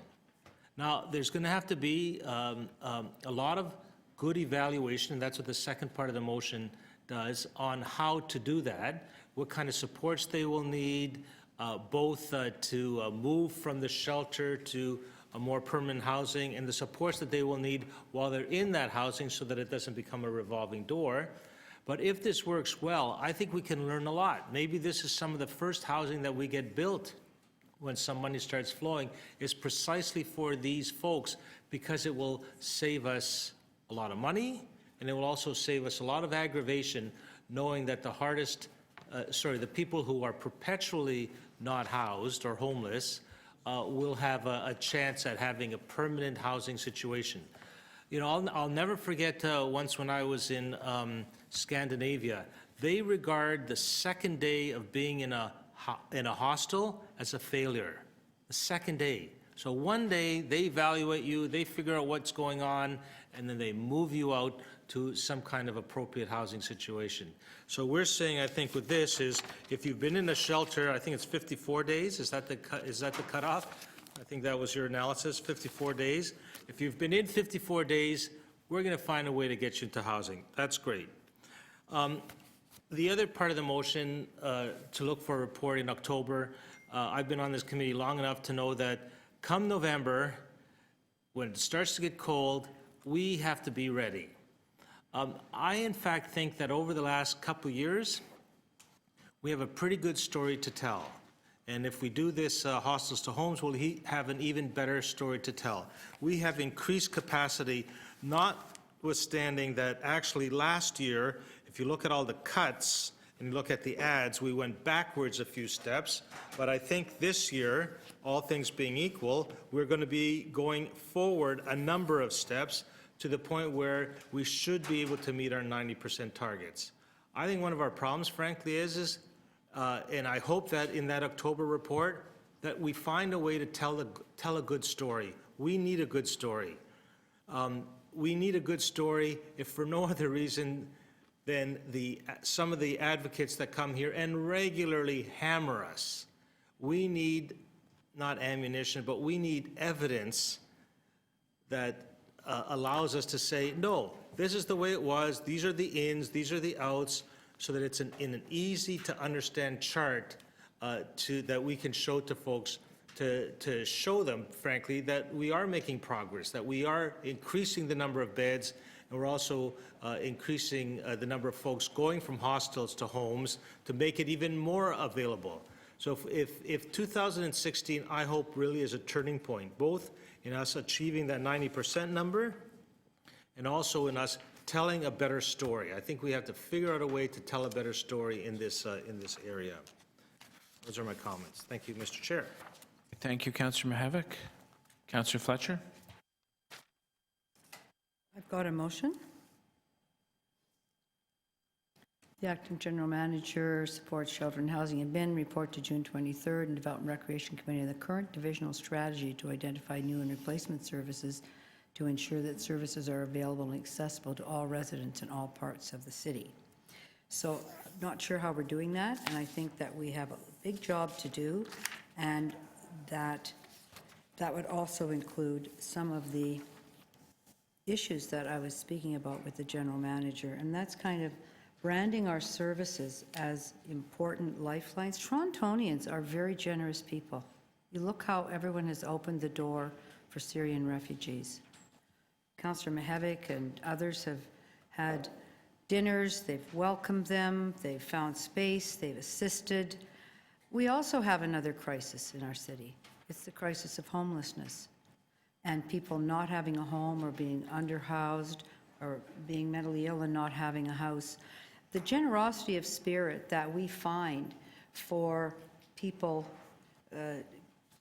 in general in the city of Toronto, United Way, many foundations, we need to, I believe, find the way to introduce that generosity of spirit across the city. That should be our brand in Toronto. Those who are on hard times, those who have lived in Seton House or George Street, need to be moved. Every community should say, yes, just as we're welcoming refugees, we're welcoming people that are going to live in our community and transition out of our community. That's a conversation for City Council. It's a conversation for the city. It's a conversation for us to get at here. And I don't believe that that's part of our strategic thinking at this point, to raise it up from when we say, oh, we're going to bring this shelter to such and such a place. How can we have everybody like it? Rather than everybody understands that no matter where you live, let's have communities hosting and happy, looking after people that have problems. We've just come at lunchtime from the volunteer services for our long-term care homes. Many people are very bad shape in our long-term care homes. And this volunteer and service idea in helping seniors who are incapacitated and helping people, why would we not look at developing volunteer services to help people that are in these types of situations in our city? We need to broaden our thinking, think big, be very creative, and not just as I think our staff feel, well, okay, now how are we going to get that there? It's going to be a real problem. It will only be a problem if people feel that in the city, if we haven't had the conversation with Torontonians, that we are one large community, we have people that need help, and let's stand up and help and bring forward those forces that are already helping and help convince the neighbors and others that this is a good thing to do. So that is my, I'll also just mention about the transition into hostels to housing.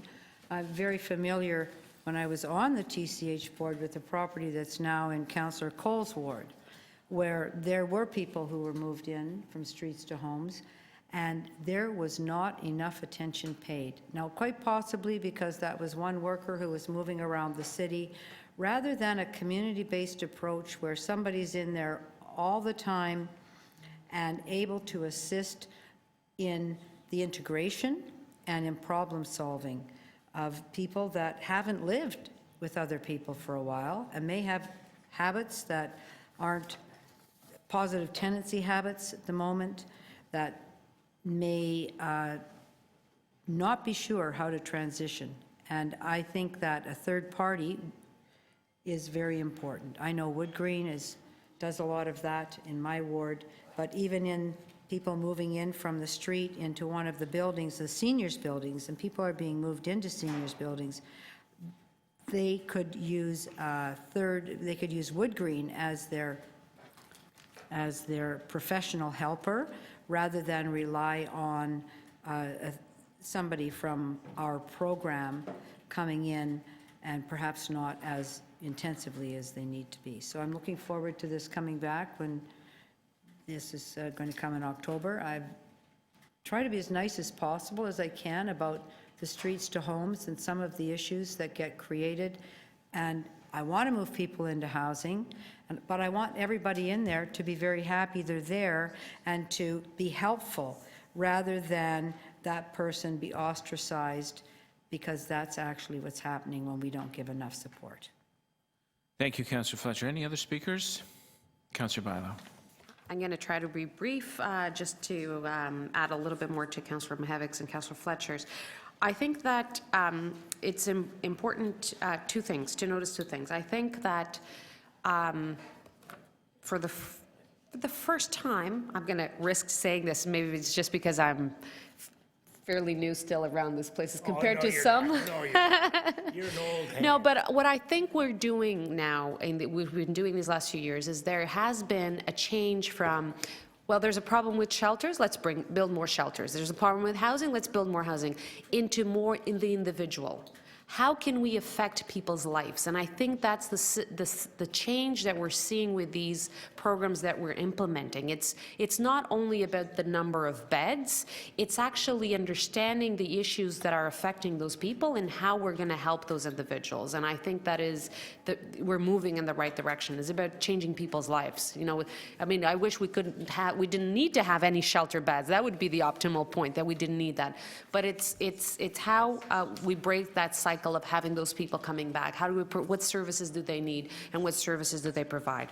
I think it's also important to look at the phases that we have. We've been building the foundation, but the phase number 3 is sustainable system transformation. And that's what we're seeing in the shelter system, and we have the opportunity to do in the whole housing spectrum. And I keep talking about this housing spectrum because that's what we need to start talking about it in the City of Toronto. Councillor Fletcher said, yes, we've done a good job in identifying that there's a $2.6 billion backlog with TCHC.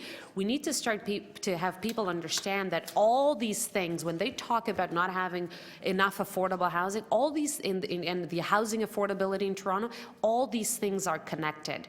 And a lot of these things don't choose who they're going to knock at door. You never know when you're going to have an issue in your health, you're going to have an issue with your job, when you're going to need some of these services. And I think that Councillor Fletcher was on to something, that we need to do a little bit better of that messaging around the housing spectrum, how it can affect, and we as a city need to touch on those different points. And, you know, homeless doesn't just happen in downtown Toronto and Nathan Phillips Square when you see those people sleeping on the street.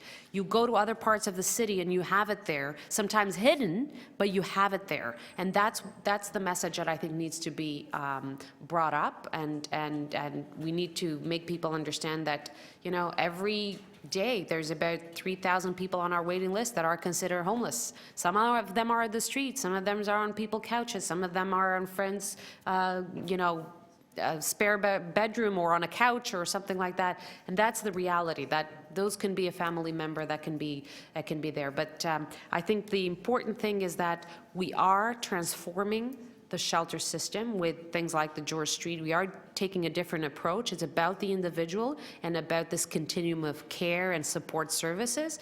And we are tackling the housing spectrum at different points with this initiative, with the open door, with so many initiatives that we're having in the housing, and touching it at different points, because at the end of the day, they're all connected. They all affect each other. Thank you, Councillor Bailão. Any other speakers on this item? No, we have 2 motions before us. We can take Councillor Mihevic's first. It's on the screen. All those in favor? Opposed? That's carried. And Councillor Fletcher's, it's on the screen. All those in favor? Opposed? It's carried. And the item is amended. All those in favor? Carried.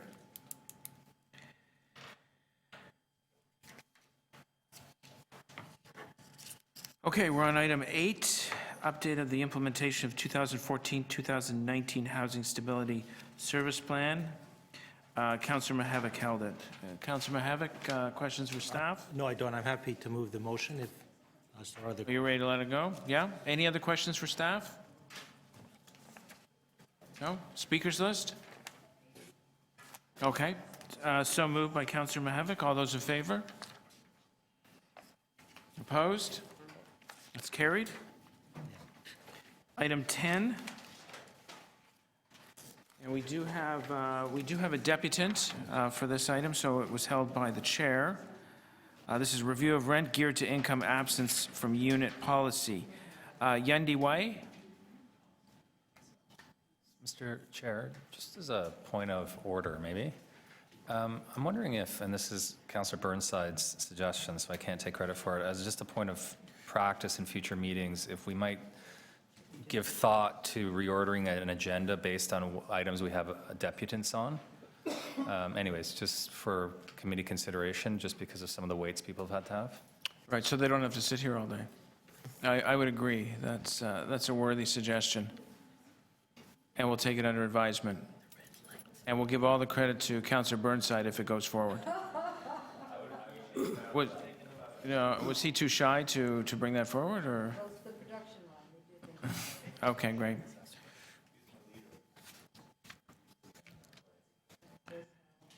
Okay, thank you very much for coming down. You have 5 minutes. 现在可以啊。主席、女士们、先生们，大家好，我叫魏延达，现年82岁，住在20 West Lodge Avenue 社区老人房。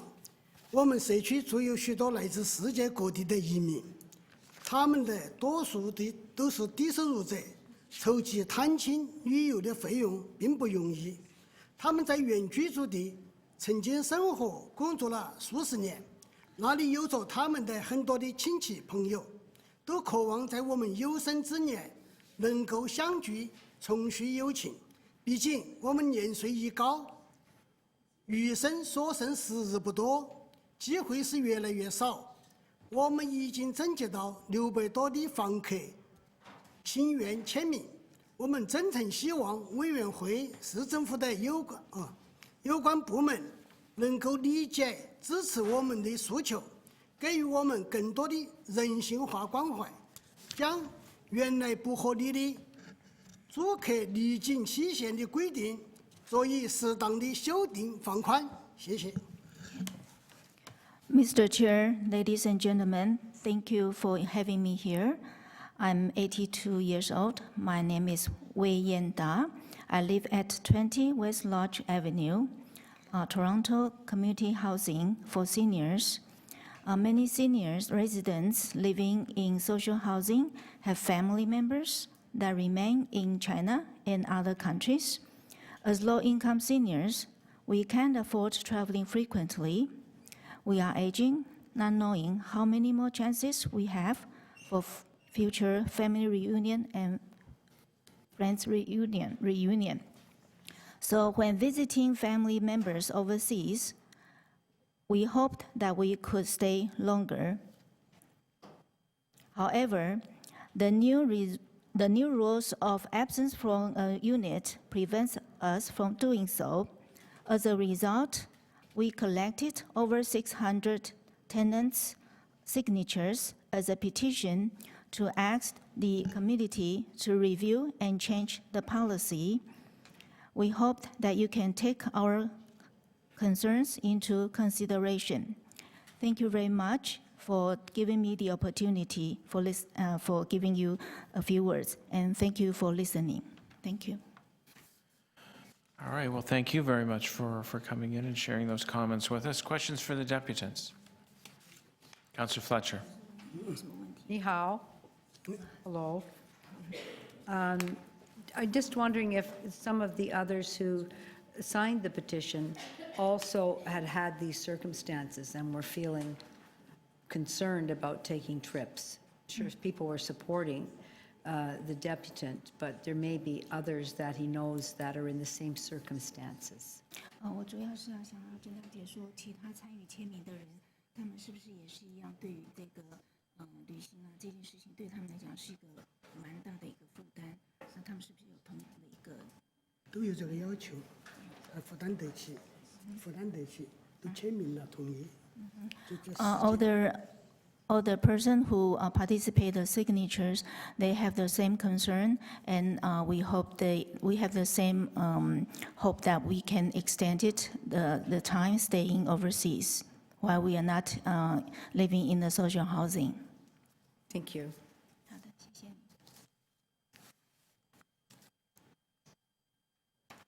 Thank you. Any other questions for the deputants? No? Okay, thank you very much for coming in.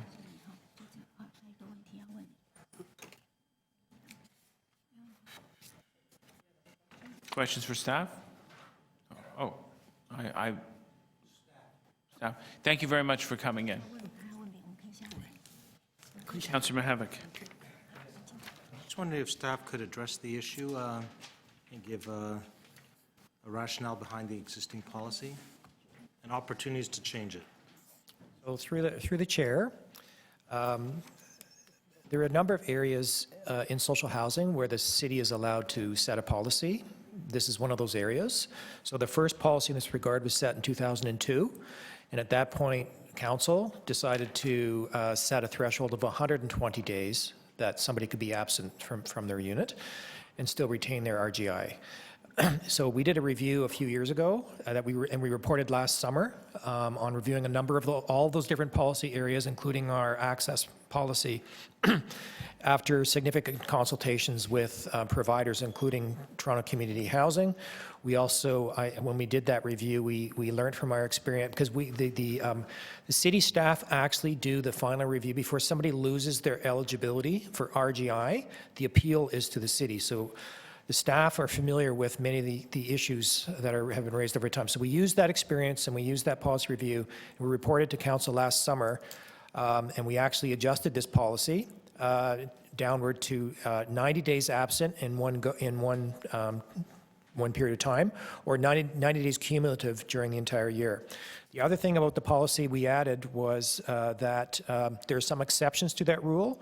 If somebody's incarcerated or otherwise involved in the legal system and can't be in the unit for medical reasons, that they need to be away for longer. And then the other is in extenuating circumstances. So we did leave, if you will, an opportunity for tenants to go to their provider and say, here's a reason why on a regular basis I need to be away for a longer period of time, and we left that up to the provider. And I believe in this case, many of the people who signed the petition were with Toronto Community Housing. So I just wanted to note that as well. So I'd say we'd be happy to take it back and look at the policy again. I'd say, quite honestly, it's a balancing act between, creating a period of time that's too long. The problem with the previous policy was that people were abusing it. So if it was, it's 4 months, and what people would do is come back. Some people would do is come back just before the end of the 4 months, and then leave again.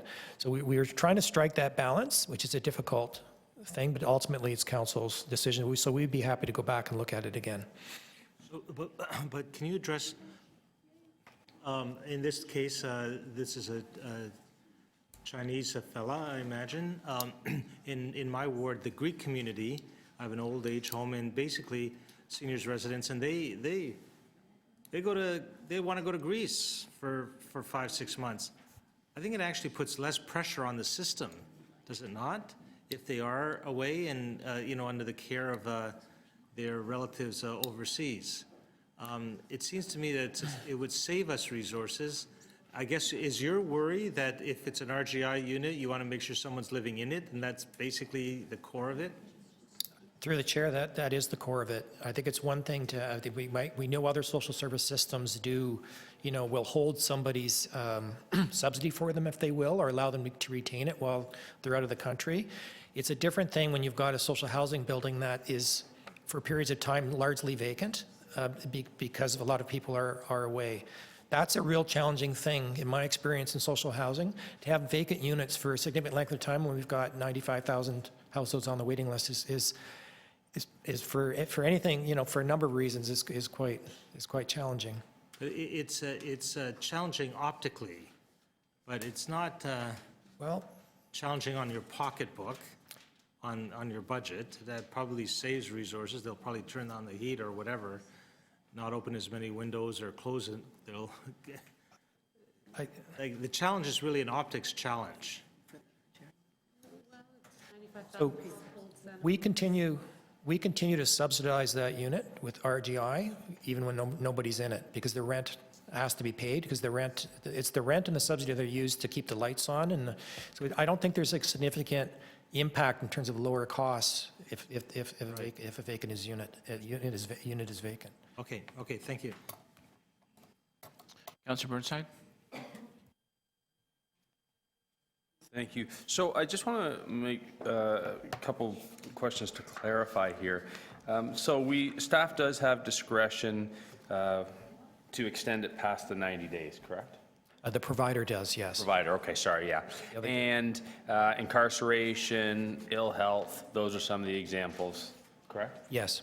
What other reasons can you think of you have a lot more experience in this than I do, why someone would be away for more than 90 days. So I think a good example would be if you have, if the tenant has an ill parent in another country and they need to go and take care of them for a period of time, that would be a legitimate, just one example of a legitimate reason. Or it could be a parent who has a sick child in another country that may want to go and take care of them.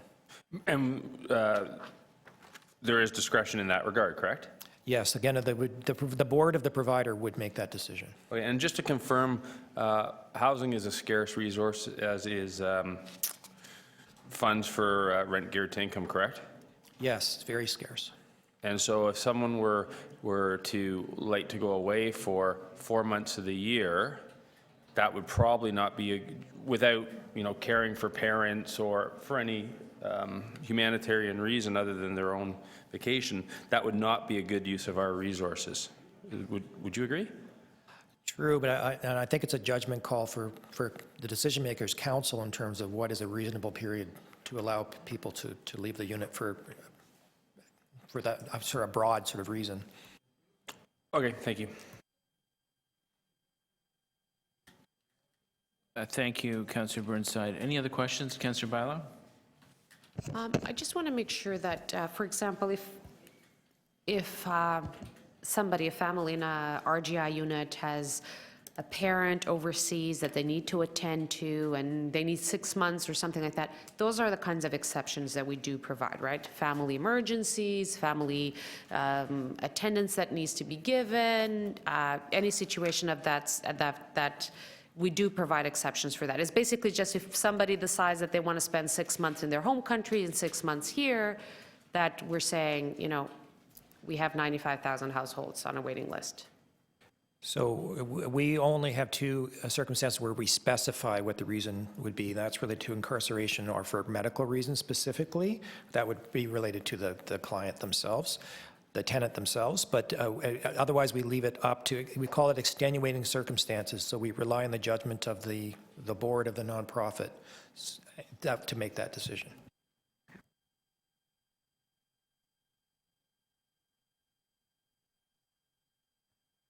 I just have one quick question. Has there been any effort by staff to look at the rules governing OHIP and the absentee rules regarding coverage and the number of days out of province in which?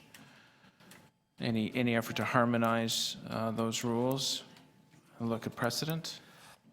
We looked at, I can't recall specifically OHIP, but we looked at all the various OAHS, GIS, all the different rules, which, as you know, don't necessarily line up, but we did look at the impact related to different social service programs. Okay. All right. Thank you. Are there speakers for this item? We're having a good animated conversation here on this very topic. I'll move the recommendations as suggested by the local councillor just to take a look at it. I know there was a cutoff, as the staff have mentioned, of 120 days. OHIP has 180 days, and we have 90 days. 112. 90 as well. OHIP? OHIP is 90. Okay, so, we were at 120. I can see I can see the point. I can also see the point of allowing some extension. So, I'd want to think about it a little bit and talk to folks about it. So that's the point we're at now.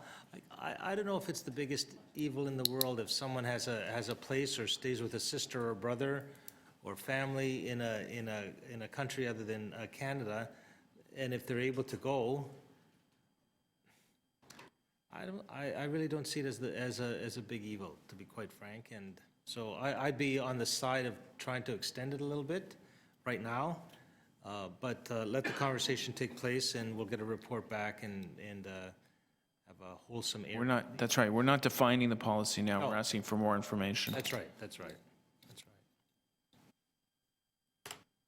Any other speakers? Okay.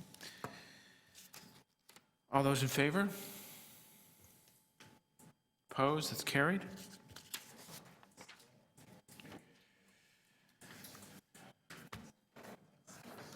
Last item, item 11, we have a deputant, Jetta Mason, Center for Local Research into Public Space. Thank you very much for coming and your patience throughout the day. You have 5 minutes. Once you're set up, you have 5 minutes. It's Utah, not Jutta. Utah, I apologize. It's okay. All right. My name is Utah Mason. This is Helen Frank, who's actually here as part of her Ryerson course. Oh, I'm sorry. Is it? It is on. Can you not hear me? Maybe I need to be close to the mic. That could be the other secret. All right. So Helen is here for Ryerson for her course. Kelly Huang was here as well for Ryerson, but as you see, she couldn't stay. She may return. Okay, so I'm part of a small charitable organization called the Center for Local Research into Public Space. Let's see if I can make this go. Or CLOS. We started this group in 2001. These screens aren't done. Oh. Press the button. Press this. Ah, I haven't done the button. Ah, and the whole thing isn't on. There it is. Do you mind starting me again so I don't get nervous with the timer?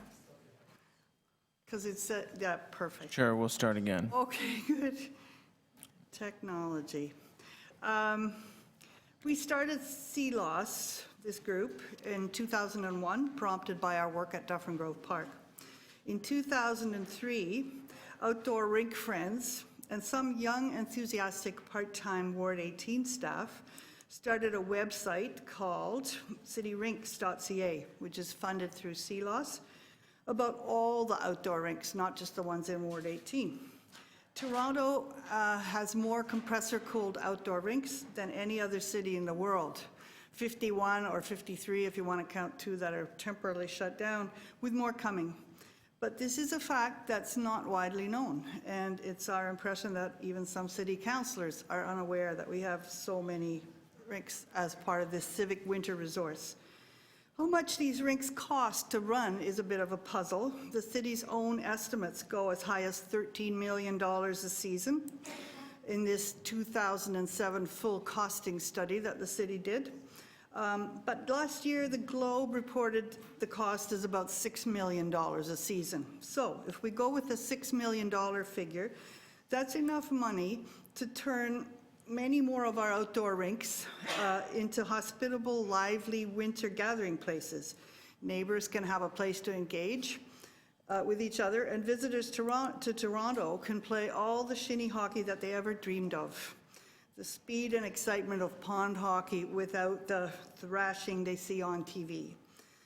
City Rinks, our website, has now been documenting how our outdoor rinks run for 13 years. 9 years ago, CLOS presented a rink report to the Parks and Environment Committee. The committee referred it to the General Manager of Parks, Forestry and Recreation, and it was never heard of again. Too bad. Our report this time has many of the same suggestions that we made last time. Simple remedies to the challenges that lead the rinks at times to have very low attendance, inconsistent public access. You see this in our rink report, unreliable ice conditions information, unworkable rink season timing, and underuse of staff talents.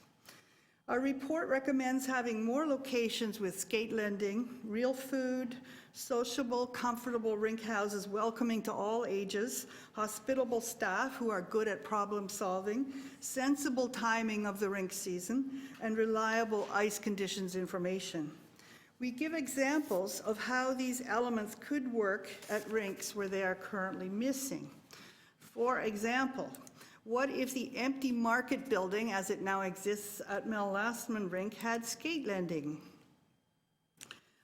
What if Scarborough Civic Rink, which recently improved its renovated change rooms, what if it improved them further with skate lending and food for hungry skaters?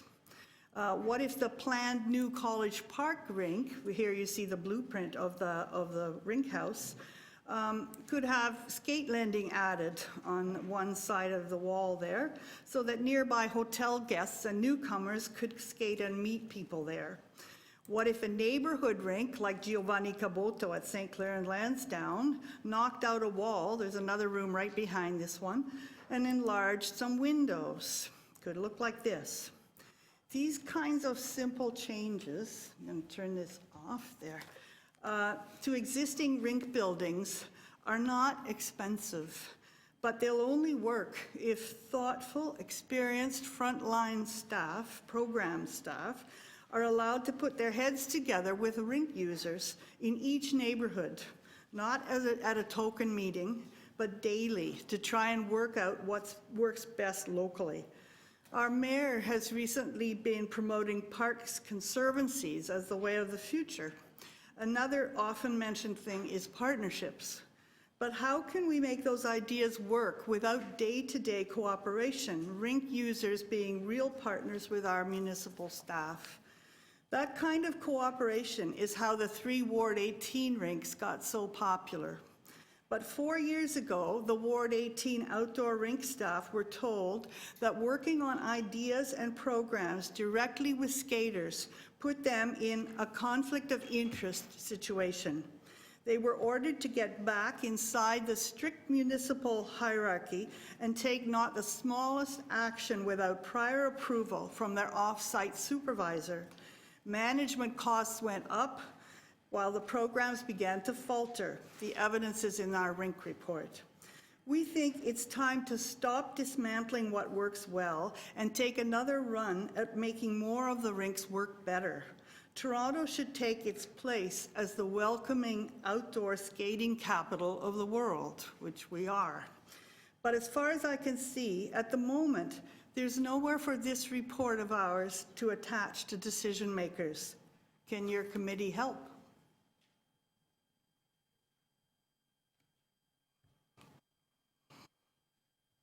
Great, well, thank you very much, and I think our committee can help. Questions for the deputants? Councillor Mahavik. So it seems to me what you're asking for is almost like a kind of rink by, and you know, honestly, I didn't know that we had 51 of them, or 53 of them in Toronto. You're suggesting almost doing a rink by rink or zone by zone analysis of, you know, how we can kind of step it up a notch. And sometimes it's making rental of skates or using of skates is the issue. Sometimes it's a glass window that will allow people who are inside warming up to see outside. Sometimes it's allowing community groups to prepare hot chocolate or whatever. It's all those kinds of things that would help to just improve all our skating in the wintertime. But rink by rink analysis sounds scary to me because it sounds like a report. If you look at our website, the analyses are all there. And besides that, every area is different, and you know how much people like to you just step on their turf. Not. So it's got to be locally generated, and presumably if there's a councillor who's interested in trying to do something, then that helps a lot. Does that make sense? Yeah. So you think the councillor should be doing it in each ward? Not necessarily, because there are lots of people. I mean, people come to Dufferin Grove all the time and say, how can we do this? And we go, well, you can't, because we can't even anymore. So, yeah, it would come from all sorts of places. I think you said, Councillor Cole, that you have 3 young sons or something. So it might come from you and your Glen Long, right? Glen Long has troubles. Yeah, it could definitely use help. But obviously, a double rink is always easier, because it's just more likely to have, but there are lots of double rinks in Toronto that are empty a lot of the time. I mean, why wouldn't you have skate landing? Right. Okay, thank you very much. Councillor Bailo. So I think you identify certain things that make the experience of the rinks and the rinks successful. Having food, having skate landing, having friendlier staff. So this is the ingredients to make the rink more successful, right? Some. Okay. So, and I believe what you're saying is that there are different ways that you can do that. Some might be directly with city staff. some, because I have other park of mine that, for example, we brought food through a container and a nonprofit organization, that's how we brought food to the park. And it's been very successful. People love it. It attracted more people to the park. That's a different model. It was actually a partnership agreement between a nonprofit organization and city staff, and we brought food into the park. So that could be a way as well to have it done. What you're basically saying is, we need to open our minds, and it's not only about the rink, it's about bringing these ingredients, and how we do it might actually even have different forms of being. Is that it? It certainly could. We have municipal employees for a reason, and to rely on volunteers, I think, is a mistake because people run out. Obviously, the religious group that has this place in McCormick is one way to do it. But I mean, there are a lot of very And they're not volunteers, staff. they're paid for, right? They're paid Yeah, for. I got, and therefore, obviously, part of my thing here is that there's got to be a better way to use the staff, and I don't believe that right now that is open because of the way that staffing is organized within the Recreation Department. So what you're saying is that our staff shouldn't, aside from being just the rink caretakers, they need to be community animators as well, that we should add something like that. They have been, and they have been told that that's no longer acceptable. This is a very big thing that happened, okay? That was about 4 years ago, and it's been gradual, and I'm sure there are some people who don't agree, but I think some of you got some emails from people. There's a disturbance around it. It's a question of organization of staff, and also what is considered as out of bounds, what kinds of collaboration with rink users is considered as out of bounds. And there's all this talk about conservancies and about partnerships and so on, and yet when people actually do try to work together from the staff side, I think they have some real difficulty because of the very strict hierarchy that is currently in existence at the city. Am I making sense? Is this at all clear? Okay. Yeah, it's very clear. Councillor Cole. Thank you, Mr. Chair. Thank you for being here and the report and the work.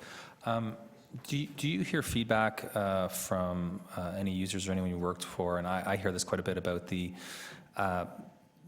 schedule for a rink not reflecting when or who the users are at certain times. And I'll give you an example just to maybe lead my question is, kids are scheduled at times where they can't be at the rink because they're at school or in bed, where those slots are then given to people who could be at rinks at other times. Is that feedback that you?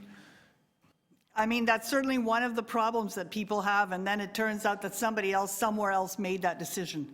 And I think a big thing is for parents who want to skate with their kids, and the skating starts at 4:30. And there are a number of Toronto rinks that, as you saw perhaps in our report, that have such limited hours that is what I call public hours, where people can actually go and it works for them in a drop-in kind of way. And I think perhaps your rink is one of them. Is that right? Mm-hmm. And do you ever hear kind of feedback along the lines of like where neighboring rinks or ones that are geographically clustered may want to complement ours as opposed to, again, providing a similar times and services? Right, but of course, always it has to do with whether the rink on-site staff feel empowered to work with the users to make it work. And often I think they don't. Okay, great. Thank you very much.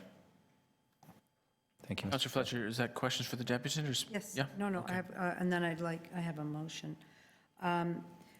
The staff, when there are local groups that are interested in serving hot chocolate or doing things in the rinks, it's my experience that the rink staff are quite accommodating. Is that not your experience? Which groups are you thinking of, Councillor? Well, if there's a friend, you need a local group that's interested in being part of the life of that rink. So I know at Greenwood, they're very happy to do those things and get quite a lot of assistance from the staff there? Are there The staff at Greenwood have felt that they would love to work more actively to make the rink work a better way. If you do something twice a season, that doesn't really go for what I'm talking about. So It has you're to be- suggesting it would be that rink staff would have another part of their job description, which was a hot chocolate afternoon, or is that? Could be. It's a wonderful way to actually do something rather than just sit there. It can be a deadly boring job. I tend to agree. I see the suggestion about the upgrades, and you've got the John Caboto rink there. Is that something that the community's been initiating or asking for? Is that, how far along is that? No, it's nowhere. We actually, there were some people that were interested in it about 5 years ago, but that was already the beginning of conflict of interest. And since some of the Ward 18 staff were interested in going up the hill and helping with that, then that was declared a conflict of interest. However, I mean, whether Giovanni Caboto staff want to do that or would prefer to have those rooms continue to sit empty for the 8th year or the 9th year, that's presumably up to them. So I know that when an upgrade takes place, and you've been very active on this, there might be a model. I'm a little, and I know that there's a process that the city uses and was used very successfully at Greenwood. I'm a little concerned at how, if I can, Celos has interpreted the Greenwood upgrade, that people weren't involved in that, and that it was a surprise. And have you not seen the video that's under your name? I don't believe that it was, I believe it was some of the rink users at Greenwoods that said that. Is that right? I guess I'd have to just play that little part, if you can hear it. Like it was going to happen with no input whatsoever, unless it was just accidental that this little community group had been already asking about playground improvements or a fence around the playground or something. So they would have just gone ahead with anything without asking the people who use the rink what they want. And apparently you don't know about that, but it is put Oh, out I by do know. Celos with a grant from the Trillium Foundation, and quite frankly, that's just not true. I'm sorry, Councillor, that was, I believe, teacher Sally Bliss from Greenwood School who was on the film saying that. And so, you know, that was her opinion, and So she you're not may standing stick by behind it. that then? As a Celos production with money from I'm sorry, Trillium? we were interviewing her, and that's what she had to say. I see, so you don't check this video is made by Celos with funding from the Ontario Trillium Foundation. Absolutely, but people are Would you able to be say what aware they that believe. community members at Greenwood are they've sent this to me, they're very concerned in how Celos has interpreted their very long and engaged process for a terrific upgrade, including the clubhouse, and that was undertaken. I know very well how it was undertaken. So what would you say to them, the community members? I would love to talk to them. In fact, I very often have tried to talk to people, and sometimes they would love to talk to me, and sometimes they wouldn't. So I'm happy to do that, but probably Sally Bliss would be, because she's quite an activist in your community, as you know, and so she was quoted there. If we are going to make a film, which we've made a number of our slideshows, then we will be quoting people from that area, because I don't live there, right? It would be really nice, however, if Greenwood had, when they rebuilt, had followed some of the suggestions about, for example, having a kitchen put in, which could have been done more easily at that time, and it never happened. So, I guess, is there an unlimited budget for all of our state of good repair? Is that, you think, I'm not sure where the state of good repair budget can be stretched to those well, numbers. all the changes that we made at, for example, Dufferin Rink, all together over years, and it's good to do these things stepwise, for sure, right? I think we costed them out at $51,000. Now, I believe the city's about to put $250,000 into that building, but I have no idea because there's been no word about what it's for. But you could do it for $250,000, or you could do it for $50,000. And then I think Councillor Bailau also got kitchens put in at Wallace and at Campbell Rinks, which I think cost less. So, you know, it varies how much these things cost. Depending upon the infrastructure that's there already. Sorry? That's fine. All right, Depending upon what infrastructure and how expensive it is to tie into it. All right. Sorry, through the chair. Any other questions for the deputants? No? Thank you very much for the presentation, your ideas, your enthusiasm. And now committee members have questions for staff. Councillor Fletcher. How easy is it to put how easy is it to add in some of these things, like we'll talk about a kitchen, a full kitchen into a facility that has, because it sounds like a great idea, that has change rooms and a number of other things going in there already?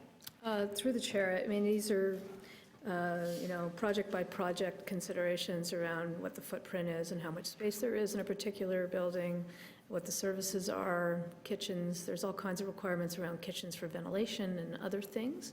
So, it can depend. There isn't any one answer to that. If there's enough space there, it could be something that could be considered. But on the other hand, it would have a price tag attached to it, and we would have to, assess that on a project-by-project basis.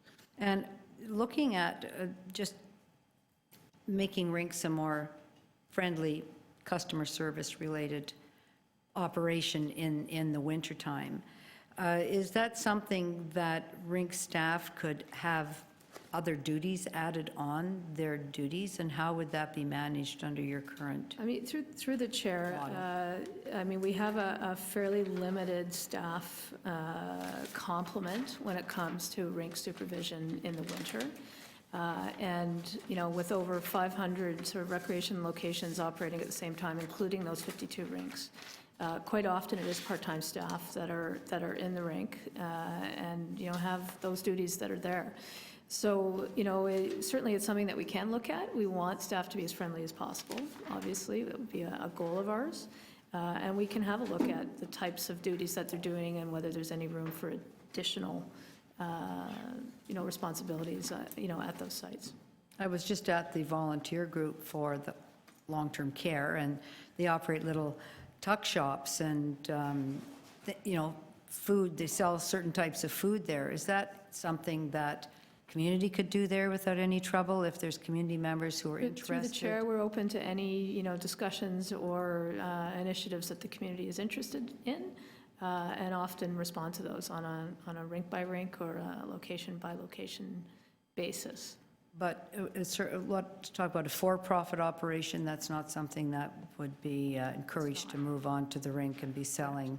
If Tim Hortons wanted a franchise at Correct. Greenwood, we'd probably say no. We wouldn't be But giving if, up the rink house. Somebody wanted to say Saturday afternoons, there's hot chocolate afternoons, and staff were part of that, that wouldn't be, you could look at that. How We could definitely look at it. I should say that, the only real concessions we have, offered through city contract is in a number of the arenas, and that's through, a formal RFP, RFQ, process that we go through.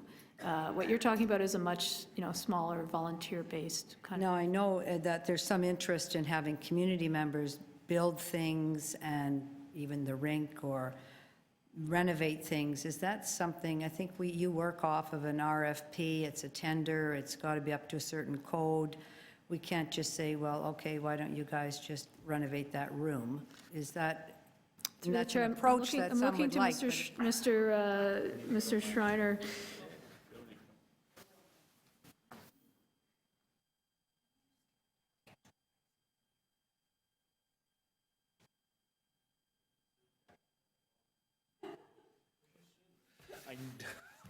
Where's your pink? Forget the suit.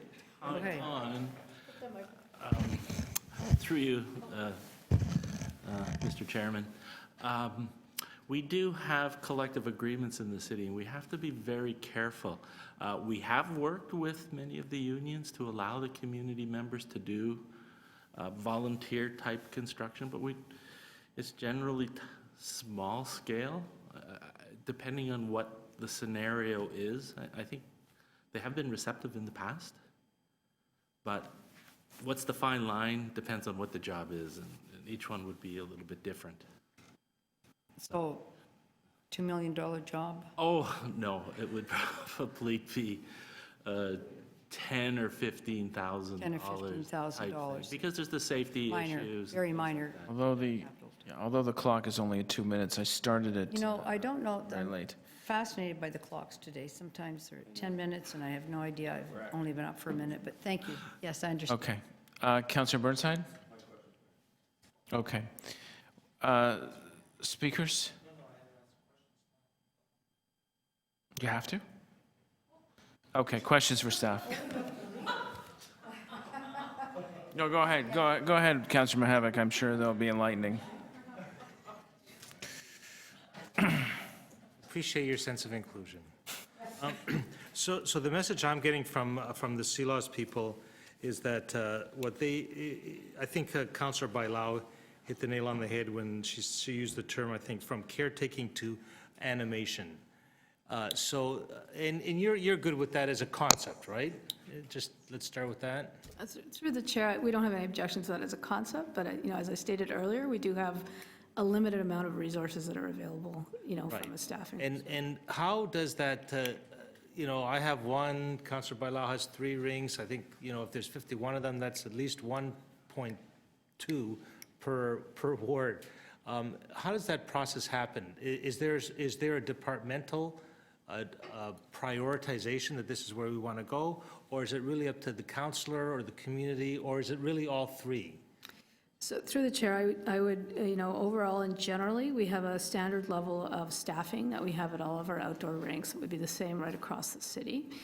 Quite often when these kinds of initiatives come forward around activation or animation, they're in collaboration with community, with Friends of groups, with other community-based organizations who are interested in becoming part of that particular location. And there's a number of examples across the city of when that happens. Okay, I'm good. Thank you very much, Mr. Chair, for your indulgence.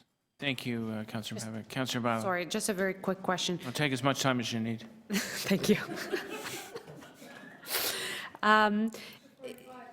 With regards to the partnerships, I mean, in some places, we even have formal arrangements, right? In other ones, less formal, is that? That's correct. And so this would be something that, it could be helpful as well if we have the relationship defined between the nonprofit and the city. It could also help us with our labor partners and these issues that might arise with collective agreements and so on, correct? Through the chair, that's correct. I would say we try and be as nimble as we can. So if there's, an easy way to do things, depending on what the group wants to do in the park or in the rink or in the pool, or wherever that might be, if it's not contrary to any agreements or any, other sort of stipulations, then we can do those things on our own. If it goes past a certain point and it involves, labor agreements and other things, then that's when we would pursue some kind of formal agreement. Okay. Thank you. I don't get me wrong, it's a very important issue here. I must admit, I'm running a little late for another obligation, but I was hoping to be here for this discussion. Speakers. I have a few questions of staff. Councillor Cole.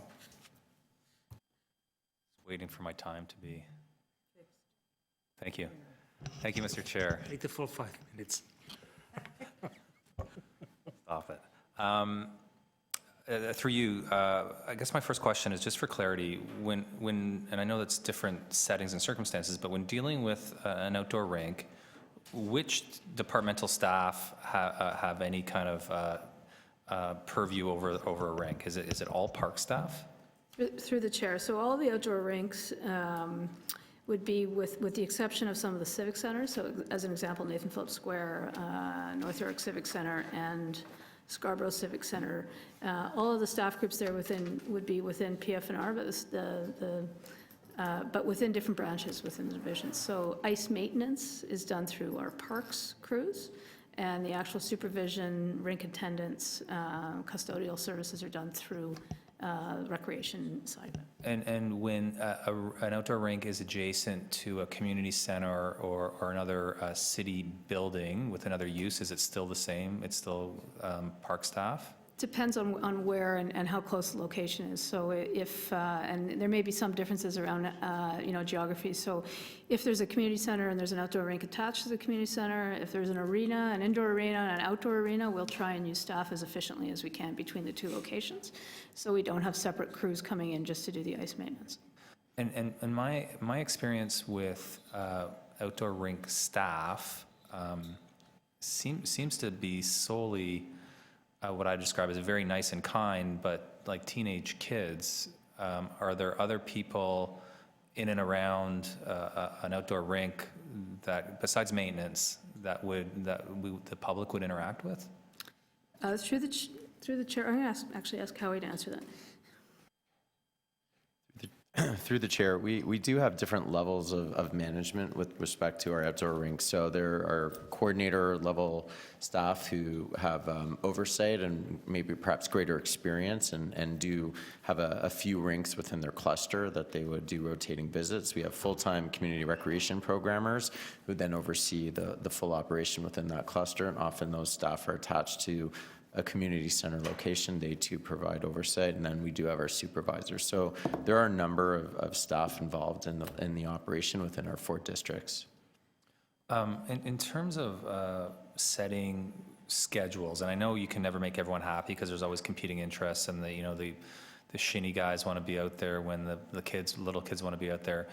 My experience, and I'm very biased because I have 3 people that want to skate there between 6 and 11. Years old. But my experience seems to be that the time and the schedules don't align with when kids really are out of school. And I'm just, my question then is, A, how are the schedules set? And secondly, are schedules set so that neighboring rinks can complement each other in time? So if one is not available, one that's not too far away could be. And through the chair, I mean, that is the ideal approach for sure. And I think if there are some specific examples of rinks that you're finding that, we can certainly take that offline and take a look at that. But yeah, the programming idea is around not duplicating and overlapping times within a certain geographic catchment, making sure that we're not scheduling things for kids when they're in school. I mean, those would be the principles by which we would program. And do you have to date, and they seem to change year over year. Do you, in any formal way, ask for input from users to determine whether the scheduling was well received or not? I think we could formalize that better than we do. I think it's probably informal. It's based on feedback that we get from users. We're going to take a look at sort of debriefing this year's season on whether we can do some type of user assessment. I think some of this report will be helpful in framing some of the questions we may want to be asking the public. Now, just sort of my last kind of couple questions more related to capital. In Councillor Mihevic's ward, they've done a great thing where they've added a change room on the back of an arena for an outdoor rink. And my guess is that was largely driven by the local councillor. Not the funding source. Can you give me other examples whether improvements like were suggested in the presentation, or one like Councillor Mihevic did in his ward, or others where they've been kind of staff-driven, or if there are any examples like that, or do largely they fall to kind of a community and / the councillor to become the champions? Through you, Madam Chair. Generally, the discussion has come up through the local councillor, who really has a good pulse on what the community wants from their facilities through their discussions, probably with stakeholders from that local, in this case, outdoor ice rink. And we begin a process of trying to find a solution to make it a better facility for the community. So I couldn't find, or maybe I could I find a staff document that says, that is a bit aspirational, that says, here are the changes we'd like to make to these 14 outdoor rinks with price tags and costs. If the community and the councillor don't want to push for them, fair enough, but here's what we could or would do if we had the money. It's through the chair, there isn't a document like that exists. You're correct. I think now that we're doing the Parks and Recreation Facilities Master Plan, what you're referencing is a standard around how we would redevelop outdoor rinks when they're open for that state of good repair sort of, initiative. and what we want them to be, and I think we're certainly open to developing that kind of standard as part of the planning process. Okay, I notice I'm over my time, and now that Councillor Fletcher is now in the chair, so everything is... I should add, I know you're over your time, but there's operating impacts of those as well. So that the larger and the more robust those facilities become, there are operating impacts that go along with that. Thank you, Madam Chair.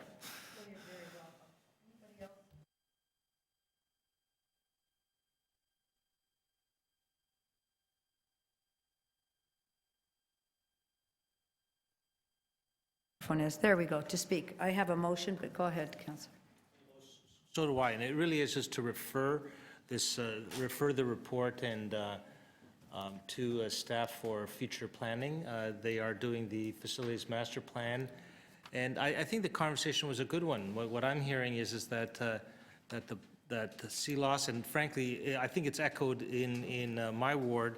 We did put in an additional rink, leveraging an already existing indoor rink, and saying, okay, if the new compressor's going in, let's make sure it's big enough, and then let's make sure that the Zamboni gets full use, although I'm not sure it's the same Zamboni. I think you drive one around, don't you, sometimes? Yeah. I'm on the fly crew. You all. Anyway, I think there's a lot of leveraging that can be done and a lot of ideas that can come forward. I think that what this conversation really was about was moving from a caretaker role of these facilities to a facilitative role of these facilities. The reason why we invest that Section 37 money or that debt finance money into these things is so that the community use them and feel we get some life, community life out of the deal. Right now, I think it's a little bit short.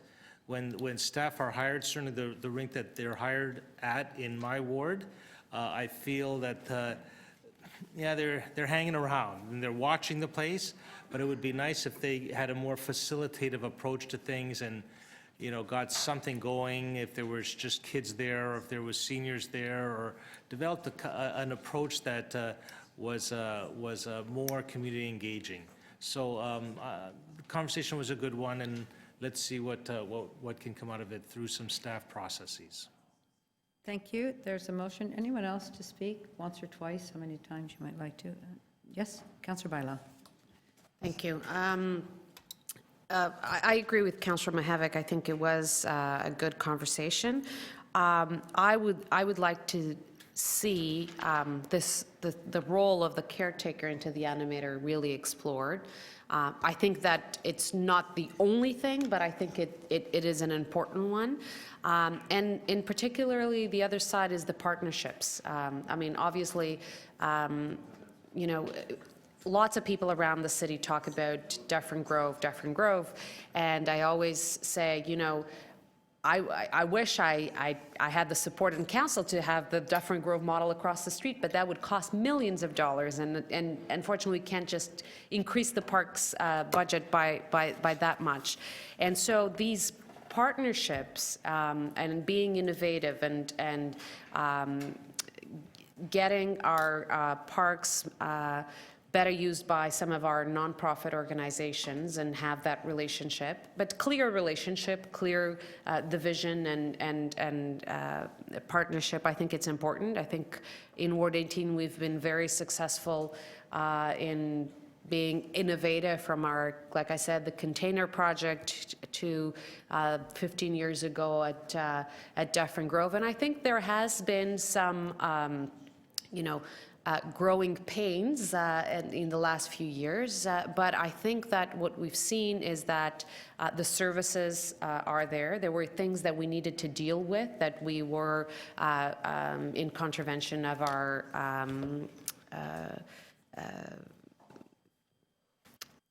local agreement, yes, the labor's agreements and so on, and we had to take care of all that.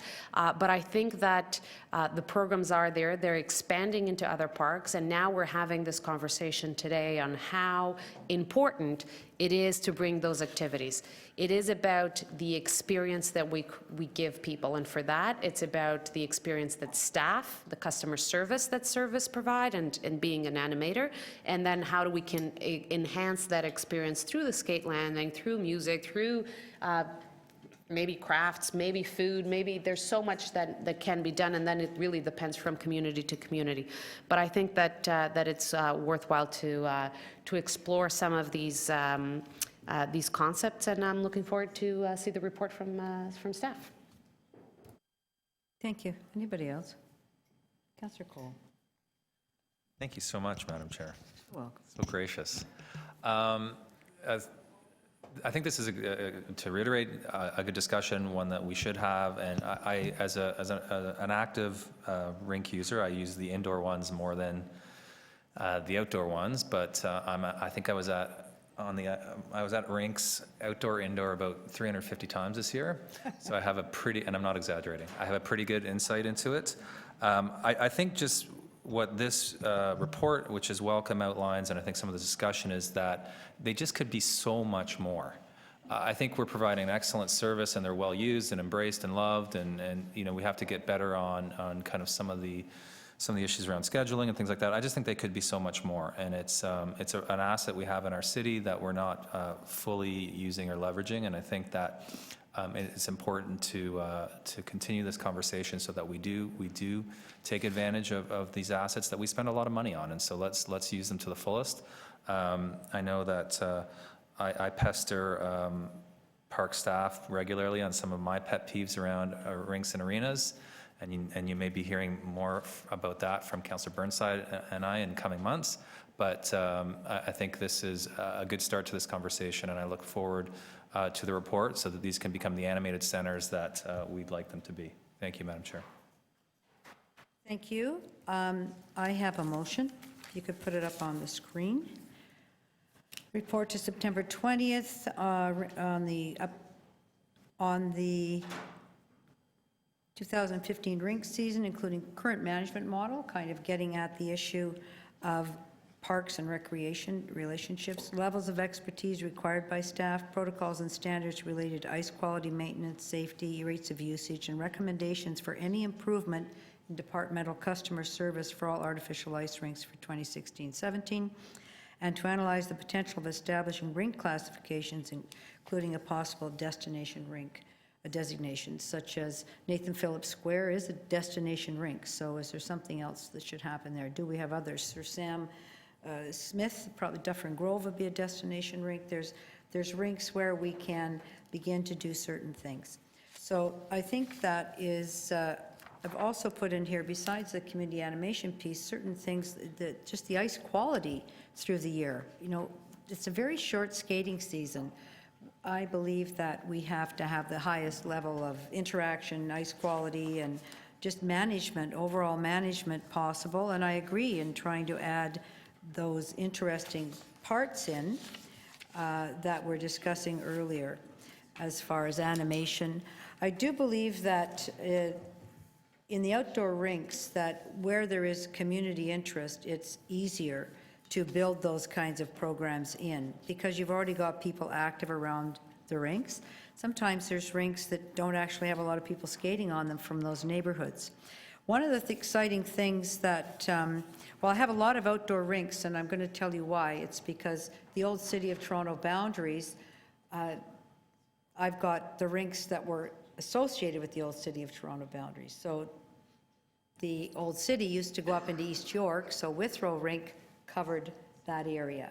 The Riverdale Rink was part of Riverdale Park. That was one big park in Metro days. Monarch Park is at the Coxwell, and actually it's was part of the old Ward 9. It's got 4 wards around it, but there was not 4 wards when it was built. There was 1 ward. So it looks like I have a lot of rinks. They just happen to be geographically located in this new ward that was when all the other wards were carved up. So for that reason, I probably know far too much about rinks and the fact that I like to skate.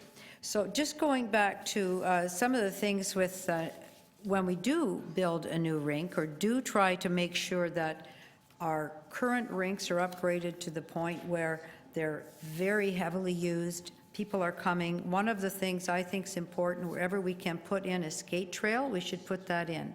We're talking about shinny, and Yuta talked about shinny. That is hockey. Then there's the permit times for hockey, and there's no time. You'll have to be very careful with your schedule. Can I get over there for my hour of free skating? When you have a skate trail, it is pleasure skating all the time.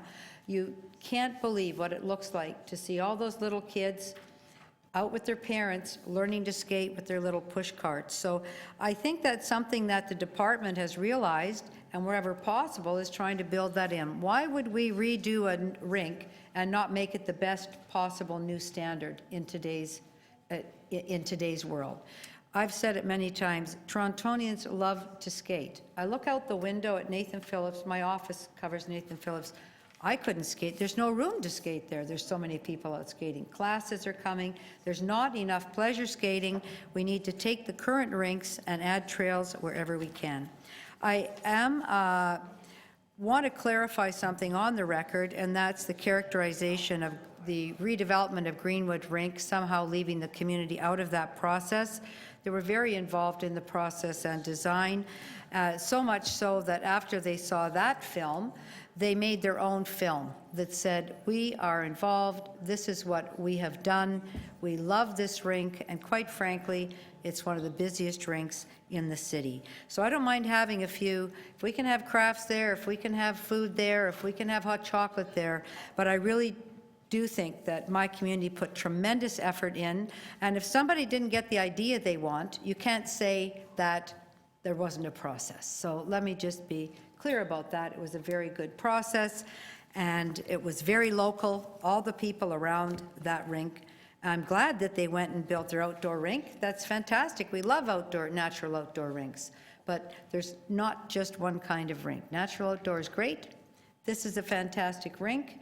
So let's have as many rinks as we can for our skating season and hope that next year it's going to be colder than this last winter. Yes. All right, so 2 motions up. Do you want to take them as a package? All right, all in favor? Opposed? That's fine, thank you very much. And now I motion to adjourn. I want to be very formal. Motion to adjourn? Councillor Bailão, recorded? All in favor? I'd like to bang the gavel. It's my only moment. Thank you very much, everybody.